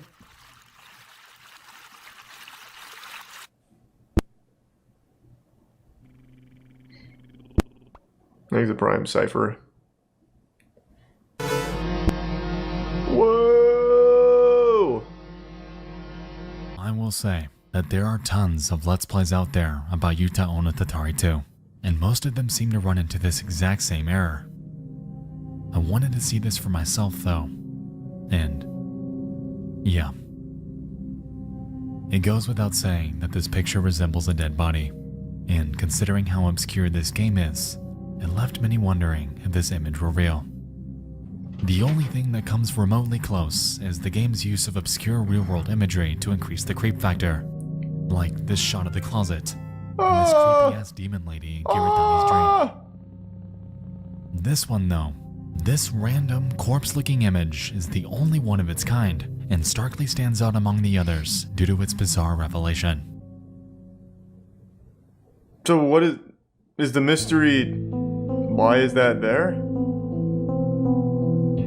It's just a shit horror game. As the What do Let's you Plays mean? began to pile up on YouTube, What? so too did online discussion about this game. One of the earliest instances that gained a bit of traction came from a Redditor named You're Not Real on the r/creepygaming subreddit. Attached is an Imager link, and upon heading there, we're able to gain a bit more insight with their experience. I can't seem to progress any further in the game due to this message. Almost seems like an error report. Oh my god. Screen goes black and flashes a white screen 4 times. This image appears. Jarring noise plays non-stop. The game stays like this until I click quit. I don't think this is how the game's supposed to end. It is! It fucking is, I can promise you! The comment section, understandably. It's just a shitty horror game, man. Now, considering the other games we've covered, like Hong Kong 97, it's apparent that real corpses baked within video games are not exactly out of the realm of possibility. Considering the fact that, in Yuta Ono Tatari, you're allegedly supposed to walk through each of these torii in order to trigger it, which I personally think is a relatively specific set of actions. What do you mean I take the fun out of everything? It's not a mystery, it's just a shitty horror game. I agree with the general sentiment that this image is eerie. And considering that Kiritani's mother does become There's not like a mystery to it. It's just hope that it's just a bad image horror isn't hinting game. at what's to come by utilizing a real corpse. So let's back up. If we're gonna get any answers about the context of this image, we need to figure out what exactly is happening during this glitch. It's not a glitch! It's not a glitch! Oh my god, has no one played Doki Doki Literature Club? That's how we ended it. It's not a glitch! God damn it! And in response, a Redditor named It's Rain Time was able to give a translation. Reading. Please confirm. Location, date, Yuta On no Tatari 2. Severing the arm. The data is being damaged. Possibility is... please stop. You get the idea. Now, with this newfound context, it makes it seem that this is much less of a glitch and more of a hidden Easter egg of some sort. Given that this is a horror game that uses realistic imagery elsewhere in this story, I wouldn't be surprised if the developer threw in this fake glitch to freak the player out. But pretty even with normal this presumption under our belt, that still doesn't answer our questions about the photo. My opinion hasn't exactly changed on it, and reverse searching that image brings up a whole bunch of nothing. Who knows? Perhaps Paya dug this up and threw it in the game, not expecting anyone to find it. Maybe they were going to take it out of the game, but just left it. No matter what the reason or motive behind why it's in there though, the image that occurs during this glitch is haunting, and I really, really hope that it isn't what I think it is. It isn't. I'll tell you right now, it isn't. I'll be the one to hit you with the good news. It's not. It's a bad horror game. I've played a million of those fucking games on Steam. That's not even a unique one. It's just a shit horror game. That's not a mystery. Fuck. Give me like an actual like story that it's you know, it's like anything. Fuck.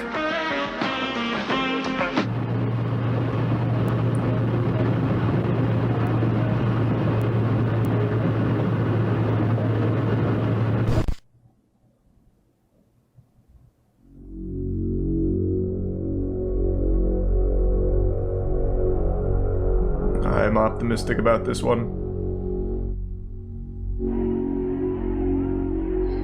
There's a prime chip.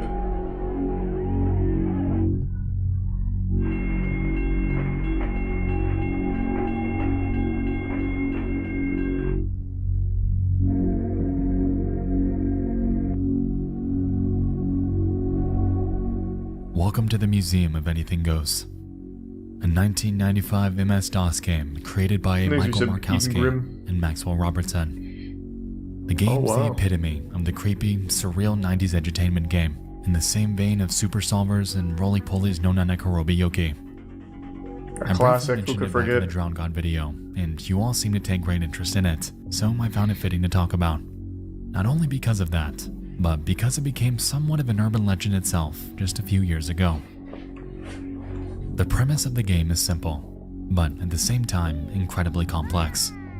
By calling itself the Museum of Anything Goes, that notion anything can go as we experience uncanniness and unexplainable peculiarity around every corner.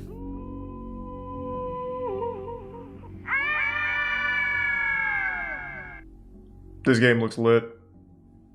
The basic premise involves the idea that you're dropped off in front of a strange museum and are given no context or storyline as to why. The back of the game box is incredibly vague too, stating that you're at a museum unlike any you've ever seen. There are no guards, no rules, no Where limits. is the penis man? Become a part of the imagery I haven't and played it. experience the thrill of this unbelievable interactive museum. To be honest, I don't exactly think there's any sort of end goal with the Museum of Anything Goes. It seems to be one of the earlier choose-your-own-adventure games that were made, and because of that, it's got a pretty substantial replay value. You can quite literally just explore to your heart's content. Alright, finally. And interacting with whatever piques your interest. Freedom. Whoa! 4, 3, 2. Pop goes the weasel. Hey, that's not a weasel, that's a... like an agent.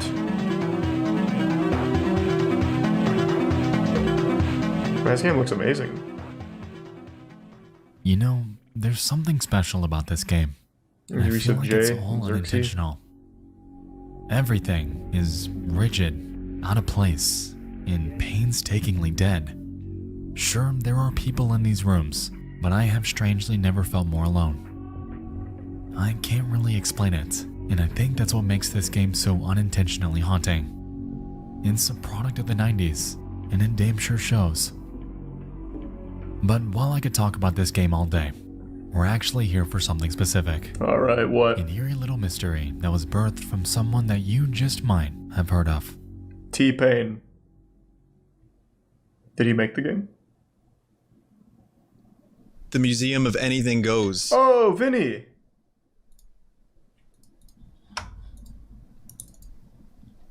And this is some hot garbage for you here on this Sunday stream. You're gonna love it. I'm running it in a virtual OS. So for your pleasure. The future is now. For your pleasure. For your pleasure. This is Vinny Bites Sauce, a video game streamer that's been active for the better part of the past decade. Back in 2016, he created a mini-series where he played through various 1990s entertainment games. Yes, and he they all did. gathered a pretty substantial amount of views. The Museum of Anything Goes episode, though, stood out among the others, not just because of the game itself, but because within it, he encountered something disturbing.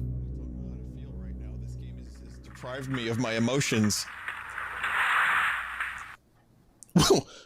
Whatever you do, don't click the grave. You'll be sorry. What? Don't do it, Vinny. Oh my god, that's a dead body. Get me out. The fuck is this shit? Wow.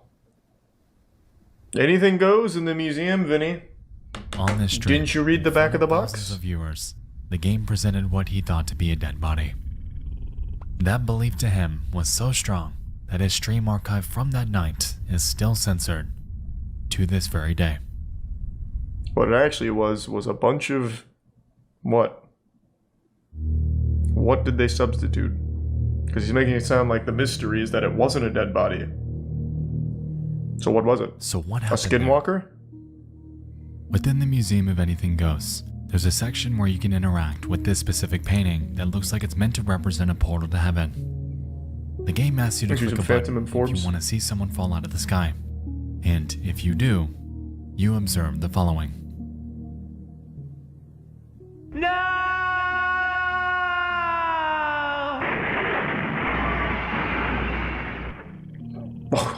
The game then guilts you. Well then. Now look what you've done. You must now attend his funeral. What the fuck? But first, you must dig a grave. And the scenes that follow involve us doing exactly that. Interestingly, when this casket's in the ground, Hey, the game warns us. Whatever you do, don't click on the grave. You'll be sorry. Now, I don't know about you, but to me, it seems to be setting up the idea that within this coffin is a human being. The one we had fall out of the sky. With this notion in mind, I don't fault anyone for believing that the next scene is indeed a dead body. But it's not. What is it?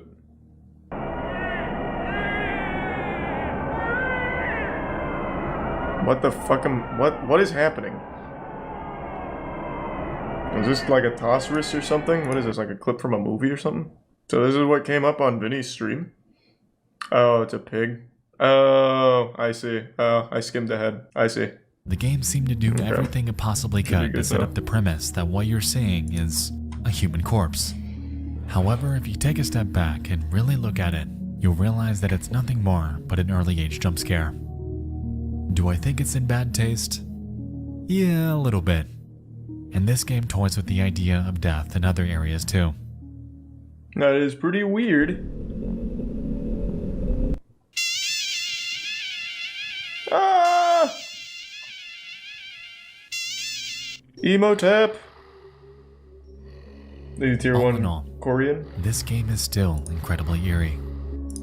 Blending fiction with reality, implementing incredibly rigid animation and voiceovers, and having this strange ambience throughout your entire adventure effectively solidifies this experience as one that'll stick with you. The lingering sentiment you get when playing this is uneasiness, and pressing through the abstract nonsense that's thrown at you around every corner really makes this game stay true to its name. This museum is haunting, it's uncanny, and it's a place where, as we've seen, anything goes. Anything goes. Yep. So what was the mystery? Just whether or not that was a dead body in the coffin? Yeah, it's a weird game, but it wasn't really a mystery. Is it about like the people that made it, who made that game? And it was like Anthony... I forgot. Anthony something? Wayzata Technology. Wayzata Public Schools. I don't feel like looking too deep into it. Mysteries in online video games. I think you said Birdsy.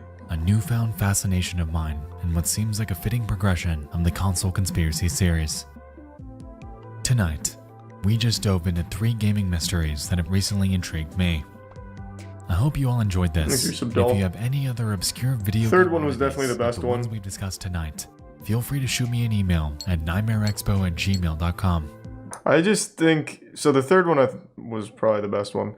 But these first 2, there isn't like a mystery to be solved. It's mainly a showcase of a weird game with well, this one at least had a story. This didn't have anything. It just seems like there's no drive. So, example, this one, the mystery was the glitch.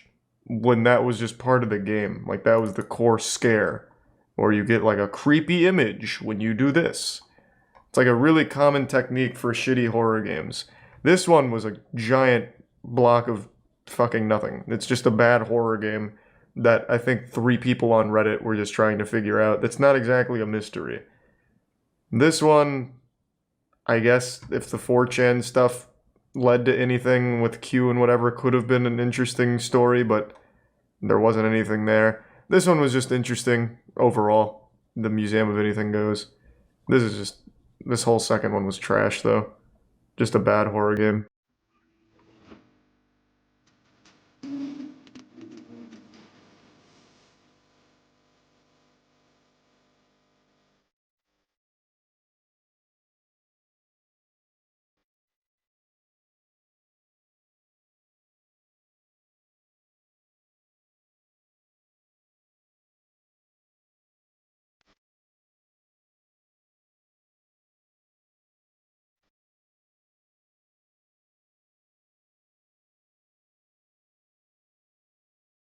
Open mic failure.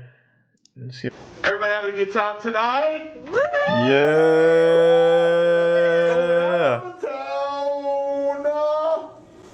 Sometimes, before I go out, I like to come on my wallet. So if you steal my wallet, yeah, you got me. You got me. But at least I have the satisfaction of knowing that somewhere you have to fondle my dry juice and tear those $1 bills apart. Alright, well this got off to a fucking good start, am I right? He has good stage presence though. I like the way that he like really hunches over. It's like he's in a metal band and he's like giving a scream on the vocals there. This guy's, he's got a good future here, I think. That was the punchline. Let's go. Thanks for staying, everybody. Why was this fucking milkman having sex with everybody's wives? Good What? Good point, though. What is happening? Who's left in the audience here? Seriously. Yay! Woo! Let's get some noise in here. Woo! Let's get some fucking noise! Ah! Negative space. Everyone got up here tonight. They were like, yeah. Space in here, all the space. Microphone's turned off. Martez want to go home. Open mic guy wants to go home. I'm not allowed to even do this to punctuate jokes because it's like somebody's fucking drums. Thanks, they'll save me one. Bought a 6-pack of Miller Lights for $97 and watched everyone have a good time. And now it's my turn. I have understood maybe 5 words so far. Nobody's fucking here. Not even the fucking bus boy. He's like, let's go home. And I do this and he fucking off. Yeah, that's cool. Oh, I love being up here, dude, though. This works. This so fucking works. I had an epiphany today. Hit me. What was it? Who's fucking everybody? Who was there? A fucking there was a ukulele symphony up here tonight. What is happening? I feel like this is one of those cursed VHS tapes or some shit. Standing by my refrigerator, illuminated by the light of my refrigerator door, I was pouring myself a glass of wild cherry Pepsi, and it started to spit out on my glasses. I was like wiping it off. It was like all of a sudden sticky. It was like smoggy, foggy. It was on my hands. It was on the remote control. It was on my jeans. It was everywhere. And all of a sudden I thought, holy fucking Christ, guys! I put that shit in my body, and I have for 30 fucking years. Are you fucking kidding me? I'm scared. I want to go home. Okay. Thanks, Vinny. Exactly, America. You ready for some fucking comedy? You ready to fucking sacrifice yourself to this? That's fucking Silver Lake after midnight, you know? That was good. That's when the kiddies go to bed, you know? Time to fucking go to bed, kiddies. It's time for the fucking real shit. Well, that was a ride. I'll tell you what. That was a fucking ride. I didn't understand most of it, but I still feel like we went on a journey. And at the end, there was wild cherry Pepsi or something. And he wasn't happy. The rise and fall of Gator. This is an hour and 26 minutes. Jesus Christ. This is a horror story? It looks like it's more of a documentary on a guy who skates. Yeah, MasterChef's become the new React meta. We watched like almost all of MasterChef like 2 years ago. They were some of my early Just Chatting streams. People are just now figuring out how good MasterChef is. Gator is a murder story. Is it toss? This is a murder story? Yeah, alright, I'll give it a try. Like, just to confirm though, this isn't toss or anything, right? Human sperm and chicken egg. I don't know why you keep saying that, man, but Godspeed. How you doing, Klaus? Things we give some Thomas and Risa Lofty. And everything? I'm 21, and I'm from the United States, San Diego, California. And Cali. 11 years. Skate a lot of half pipe. This is quiet. Ditches, a lot of things, and now I'm here competing in the Adidas Cup, and it's a blast. Okay. Mark Rogowski, better known as Gator the Skater, was a well-known professional skateboarder during the 1980s to 1990, who raped and murdered a 21-year-old woman named Jessica Bergsten in 1991. Jesus Christ. Gator was born on August 10th, 1966, and this isn't goofy at all. I think I'll probably just pass. Why are you just like recommending an actual like monster? That is not wacky. Why gymnastics died? Is it not popular anymore? Was the incredible ancient sport of gymnastics, where the world would thing they do where they sort of just jump and kick the air. I don't know what that is. Jump forward. Isn't that a pirouette? Pirouette? Tokyo Olympics something like that. 2021. Gymnastics has been on a gradual downward trajectory for quite a while now, but strangely not in popularity. People still love watching it, but more so in participation. In today's video, we will explore Tier 1 the TJ. strange death of And Tier 1 Nox. I think gymnastics is still very cool. On the 9th of April 2020. However, there is a small part of me that sort of feels sad for the sport, the pioneers of throwing your body into weird shapes, hucking it, and just hoping you'd land on your feet. The NCAA men's gymnastics had more than 210 programs. Today, just 15 remain. This drop from the original 210 programs They've down optimized. to 15 works out as a 92% drop in 51 years. For some reason, young lads don't want to dress up in a leotard, point their hands, and do backflips anymore. But why is that? You get fucking jacked doing gymnastics though. You get fucking yoked. This question. I don't know if I'm super interested in the topic, but I didn't think gymnastics wasn't popular anymore. I feel like people still talk about and participate in gymnastics, but I could be wrong. When gymnastics goes wrong, well, you just want to see some injuries. You need help. Look up, eating the wrong dish cost him 18 years of his life. What? Oh, it's this guy. Yeah, I remember this guy. This is the guy who pretended to be a prince on social media and shit. Like he was flaunting wealth that he didn't have, and then he posted a picture with food or something. Fuck, what was the story? He posted a picture with like some food and they're like, you can't eat that. You literally wouldn't be allowed to eat that food. Thus, all of the lies fell apart. Yeah, we watched the whole story on this guy. This is a new video on it, but we did watch the whole story on it. How scream artists create perfect screams for movies? That sounds interesting. A scream artist?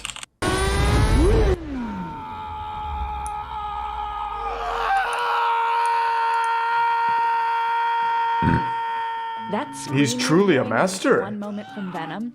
That's not Tom Hardy. That's Scott White.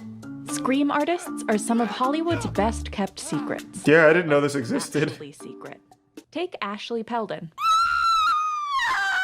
She's one of the most accomplished screamers in Hollywood. What a profession. But you might not know where to find her, as productions don't always want audiences to know that their stars have been There's some dubbed. Joey and Snappy. This makes nailing both the emotion and the actor's voice that much more important. I'm sure I blasted you guys. No, it was pretty tame. On set aren't actually usable, so they have to be re-recorded later. The great background actors who are there on set that day. I did know that. Mic'd, or maybe there was too much going on in the noise. You'll have wind machines going and sound effects, or you'll have like the stuntman or the director yelling at the actors. Screams are physically difficult. Wait, I recognize that movie. Wait. What movie is that? Fuck, I can't see the name. But when it comes to screams, Malignant, that's what it was. quality is just one factor. Screams are physically difficult. Just look at this clip of Hugh Jackman dubbing some of his noises from Logan. Damn, he's good. So if an actor wants to keep their voice intact, these skilled recording... Yeah, Malignant was fine. It was interesting. You know, maybe I'm more expendable, because for a session fee, I can blow out my voice. Peldon and White first need to know what type of scream they're doing, as that will impact their performance. One of the most common screams you'll see in movies are fearful ones, but they're not actually realistic. Now, what's interesting is in real life, most people will probably freeze up and not allow a sound comes out, but it's not as dramatic on screen, so we want to make sure that it's a big, loud, terrifying scream. So she puts her diaphragm to work. You want it as messy as Where is the fear receptors? You know, really clean, short, or contained kind of scream. It's not really as realistic for somebody who's in a lot of fear. But if somebody is fearing for their life or in a really terrifying, it's important there. This one would feel more of a fear. Yep, met Cola and Goblin. Building kind of scream rather We than did some content. You know, blood-curdling scream. But what makes that scream sound different from this one? Aggressive. I'm mad. Anger, right? So it's screaming with the intent.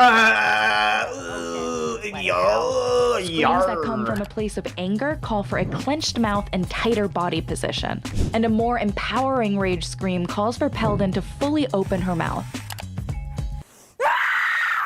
White will do the same when recording war cries for games like Call of Duty.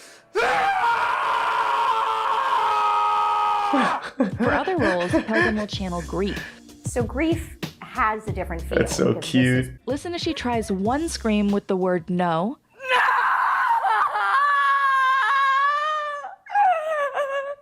And and one without. I'm not buying it.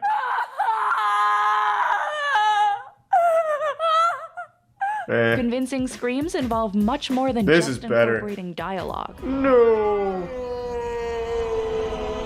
That's better. Listen to all the echoing from the video game Days Gone. Rough game.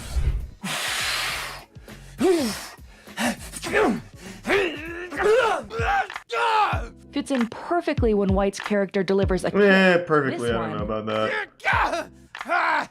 matches when he swings a machete. For example, in Incredibles 2, White had to create the scream for a pilot who's thrown out of a helicopter. The fear of being... Why not just have the voice actor do it? Which then turns doesn't have to be great, just like, ah! I shouldn't have been kicked out of that plane, you know, or whatever. So it couldn't just be a fierce, ah! And then you hit the water. It had to have a little two-part act. And once you hit water, you're not going to hear any more of the, ah! You know, more expensive, I guess.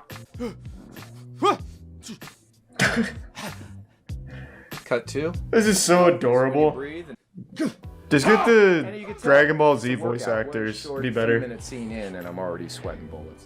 After that breather, White looked for specifics. We're really trying to hone in on the actual scream itself and analyze. I don't know how you become a scream actor. Goes off behind just fucking yell. I hope someone hears you. And his teeth are showing. And so you you have to yell through your teeth to match that performance. Then, when Hardy flies off his motorcycle, White had to sustain a scream for nearly 10 seconds without losing the imitation of Hardy's voice. Easy. Yeah.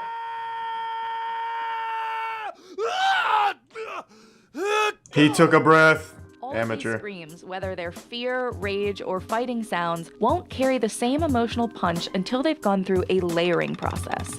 Those layers can include the they have to layer it? Wait, they have to do it themselves? Vocals and digital sounds. Layering is Don't they have an audio helpful for engineer on non-human set? Voices, I would when think. White performed the otherworldly screams of the demon from The Conjuring, The Devil Made Me Oh Do It. god, that movie sucked. Here's a demonstration of how a sound mixer might take White's raw screams and add effects to make them more powerful.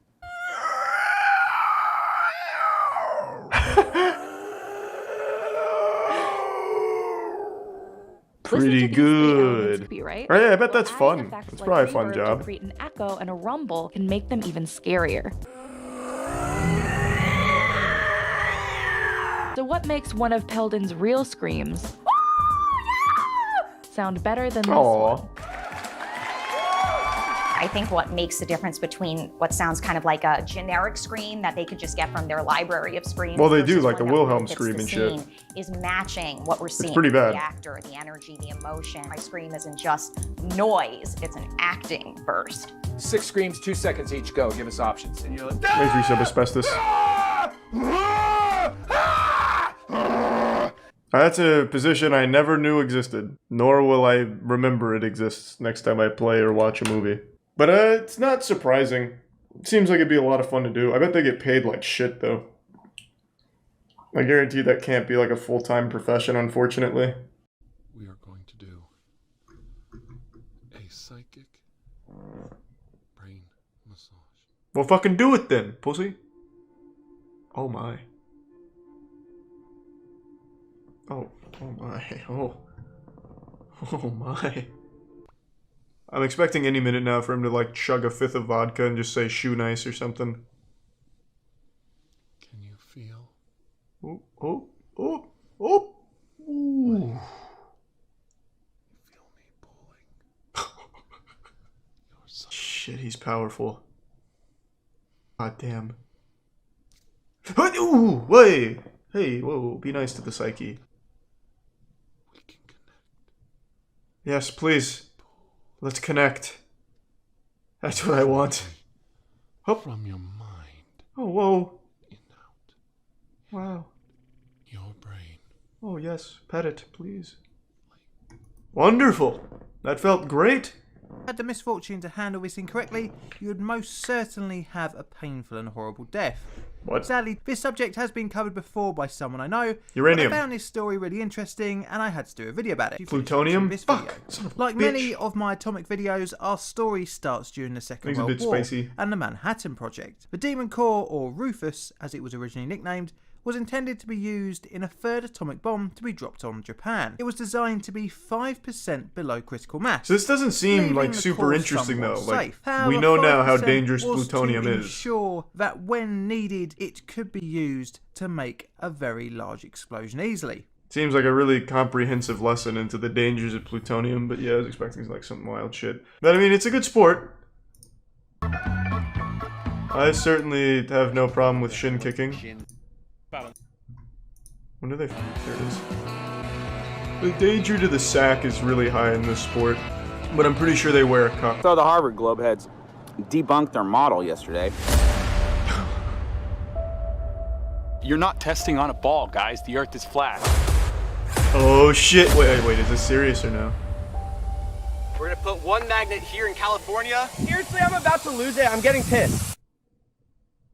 This is absolutely satire, isn't it? Toilet paper and hit space. God damn it. I thought he was gonna die, dude. I literally thought he was gonna die. Wow. I thought you... Holy shit. They're a complete shock. I thought it was an actual flat earther thing. You can't write that stuff, guys. I'm just having my freaking world rocked. Shut the fuck up! It's everything. This looks very high effort though, wow. Right. And I've always been right. You guys get it? You guys fucking get it?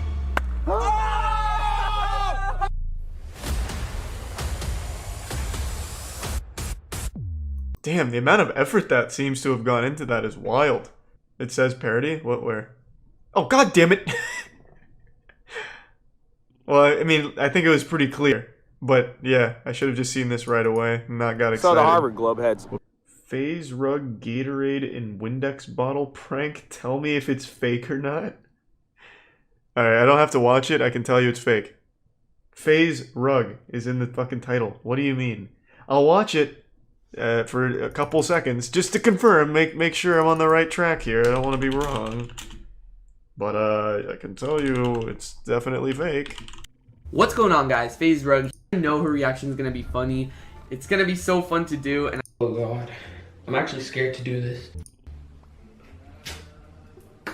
And I'm gonna ask her if she needed help cleaning. That's nice of you. Forgot something? Did you really fucking drink him no Windex? Come on, you should look. It looks. My mom got so scared. You were on. It's fake. That's probably enough FaZe Rug's content for the whole year, in fact. We just reached the limit. Watch the Glico-Morinaga Incident, Japan's greatest unsolved mystery. Explore the Glico-Morinaga case and its perpetrator, the monster with 21. That's a cool title, I'm in. Izaki legacy, but nothing could have prepared him for the night of March 18th, 1984, or the subsequent nightmare that would last nearly a year and a half after that. At approximately, the two men first happened upon Mrs. Izaki and one of the couple's 3 children. This is not what I was expecting at all here. Bound. Meanwhile, Katsuhisa, hearing the commotion, tried to remain unnoticed in the nearby bathroom with his 2 other children, but his efforts were ultimately in vain. Do but wait. A ransom request was made the very next morning, with the unidentified assailants asking for the equivalent of $4.3 million, along with 220 pounds of gold. Damn! A staggering amount for anyone, but one that would ultimately never have to be paid. Just 3 days later, Katsuhisa managed to escape completely unharmed, revealing to both police and the public that he'd been held in a warehouse in nearby Ibaraki City, not far from his own company's headquarters. Puzzlingly enough, the CEO also claimed that he managed to finally escape because he, for some reason, had been left unmonitored. Almost a month after the taking of Katsuhisa Izaki, more bizarre events began to unfold for Glico. On April 10th, a number of vehicles outside the company HQ were inexplicably set on fire in a suspected arson case. What the fuck is going on with Glico? A week later, Jesus, a container they're full haunted. of hydrochloric acid was located in one of Glico's buildings. Both Glico and local Osaka media received letters claiming that cyanide-laced packs of the company's candy would be placed on store shelves. The letters, signed by a person or group choosing Damn, to this be is like the called actual Zodiac Monster killer. with Like, 21 he must have fled the faces. States and then went The here name to many torment the assumed chocolate was guy. taken from the works of mystery writer Glico and the Rampo Chocolate Ogawa, Factory. specifically a character known as the Monster or Fiend with 20 faces. It goes without saying that what happened next here was mass panic, and of course for good reason. It's Now, despite all the Arasaka. damage, however, Yeah, no poison what it candies is. were actually found. Meanwhile, investigators were scrambling to crack the case, but the so-called Monster with 21 Faces was slippery, and they knew it. As this was all going on, the letters did not stop.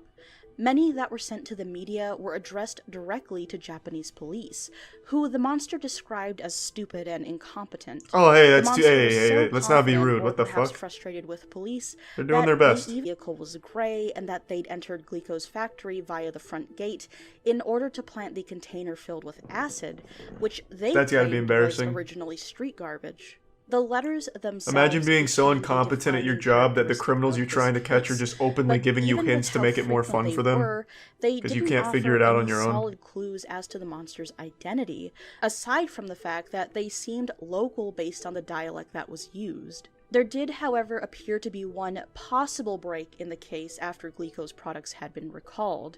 Oh! This man was spotted on CCTV, seemingly placing something onto a store shelf. We got him! It is a bit difficult to make out, but the man here is wearing a business suit and glasses, along with a Tokyo Yomiuri Giants baseball cap. Oh, I actually To this thought that was a day, New this York remains Yankees the cap for a only second, I'm piece not of gonna actual lie. footage associated with this case. But whoever is depicted in it, the so-called videotaped man, has never been identified or even formally connected to the person or group who calls themselves the Monster with 21 Faces. On June 26, at the height of all the chaos and confusion, something even more bizarre took place. Oh god. Another letter had turned up, but this time This time it was a love letter. claimed that the monster was done with Glico. The note, addressed to the people of Japan, said the president of Glico has already gone around with his head hanging down long enough. We would like to forgive him. Japan has gotten terribly hot and humid, so when our work is done... Yeah, maybe we I'll want check to that go one to out next, Europe. Raiden. Geneva, Paris, London. We'll be in one of those places. Let's bring Pocky, the traveler's friend. Delicious Glico products. We're eating them too. See you in January of next year. And it even came without any money being exchanged. This, of course, would seem Yeah, they haven't ultimately made a single bizarre and fucking a dime waste from of this time shit. If not for the fact that the monster really hadn't stopped at all. In fact, it had already started targeting other brands, including one Marudai food company, with much the same tactics it had already used with Glico. Once again, ransom was demanded in exchange for peace, and unlike Glico, Marudai was ready to comply. Oh, no. But with a catch. On June 28th, just 2 days after the Why monster comply? They announced clearly an just end gave to up its last obsession time. with Glico, said man was described as having a larger build, short hair, glasses, and most notably, eyes said to resemble those of a fox. The What? undercover cop was instructed So you sent a to cop keep an that was eye out high. for a white flag, the signal to drop the money, but since that flag never appeared, the cop continued on the route until its eventual end in Kyoto. He was only there long enough to hop on the next available train back to Osaka, and sure enough, the fox-eyed man boarded the exact same train. This time, the monster wasn't bluffing. Several packs of Morinaga products were found with additional labels on them reading, "Danger contains poison," signed "The Monster with 21 Faces." In response, a staggering 40,000 Japanese police officers they were kinda set to watch over get rid of the supermarkets surprise and by saying convenience that. stores. In August of 1985, things were still at a standstill, and the Japanese public were furious with law enforcement's perceived Appreciate it, Giggle. incompetence. Thank you. And The yeah, pressure GTRP was is always too fun. much for one man in particular who had worked on the case, Superintendent Shoji Yamamoto, who, tragically out of shame, set himself on fire and would ultimately pass away. What? The monster, meanwhile, had been watching... What? This is like literally an anime plot. The fucking detective was so ashamed he couldn't catch the guy that he lit himself on fucking fire? This is probably what he looked like when he was burning alive too, just so fucking stoic about it. Like, yeah, I'm burning alive, what is it? What of it? Huh, pussy? My god! What? Bro, like over here, the fucking lead detective on a case probably thinks about it 10 minutes out of his day. And meanwhile, this guy was so consumed by it and so disappointed he couldn't crack it, he lit himself on fucking fire. We decided to give our condolences. We decided to forget about torturing food-making companies. If anyone blackmails any of the food-making companies, it's not us, but someone copying us. We are bad guys. That means we've got more to do other than bullying companies. Kind of a lame note, not gonna lie, kind of lame. But even so, people were still left with no answers, no real reason Wait, for what? why all this... So, this is fucking crazy. So the guy lit himself on fire, and that was such a profound statement that the criminals just stopped. So this guy, like, he must have seen the strings that attached everything. He must have cracked the fucking code. By lighting himself on fire, he solved the case, but he lit himself on fire because he couldn't solve it. So the act of the self-immolation ultimately solved the case. This is crazy. And there, man, what a story. And the criminals also had so much honor that they respected him so much that they just quit. It almost comes off like the monster with 21 faces didn't actually want to hurt anyone or even make money for that matter. Why place labels on tainted goods? Why not actually collect on the money? Why leave the CEO unmonitored, which allowed for his escape? That we don't know of. In the end, we're never going to know what the monster really wanted. Was it to make a point to society, or to play out his very own detective fantasy in real life? The answers remain unclear, but what's troubling to think about is that the monster with 21 faces could still be alive today, and much like the Fiend, the monster remains unseen. That was great, but what an I can't help but feel like it's all wasted. So, like, the team behind the monster with 21 condoms, like, they did something crazy. Like, they did something nuts.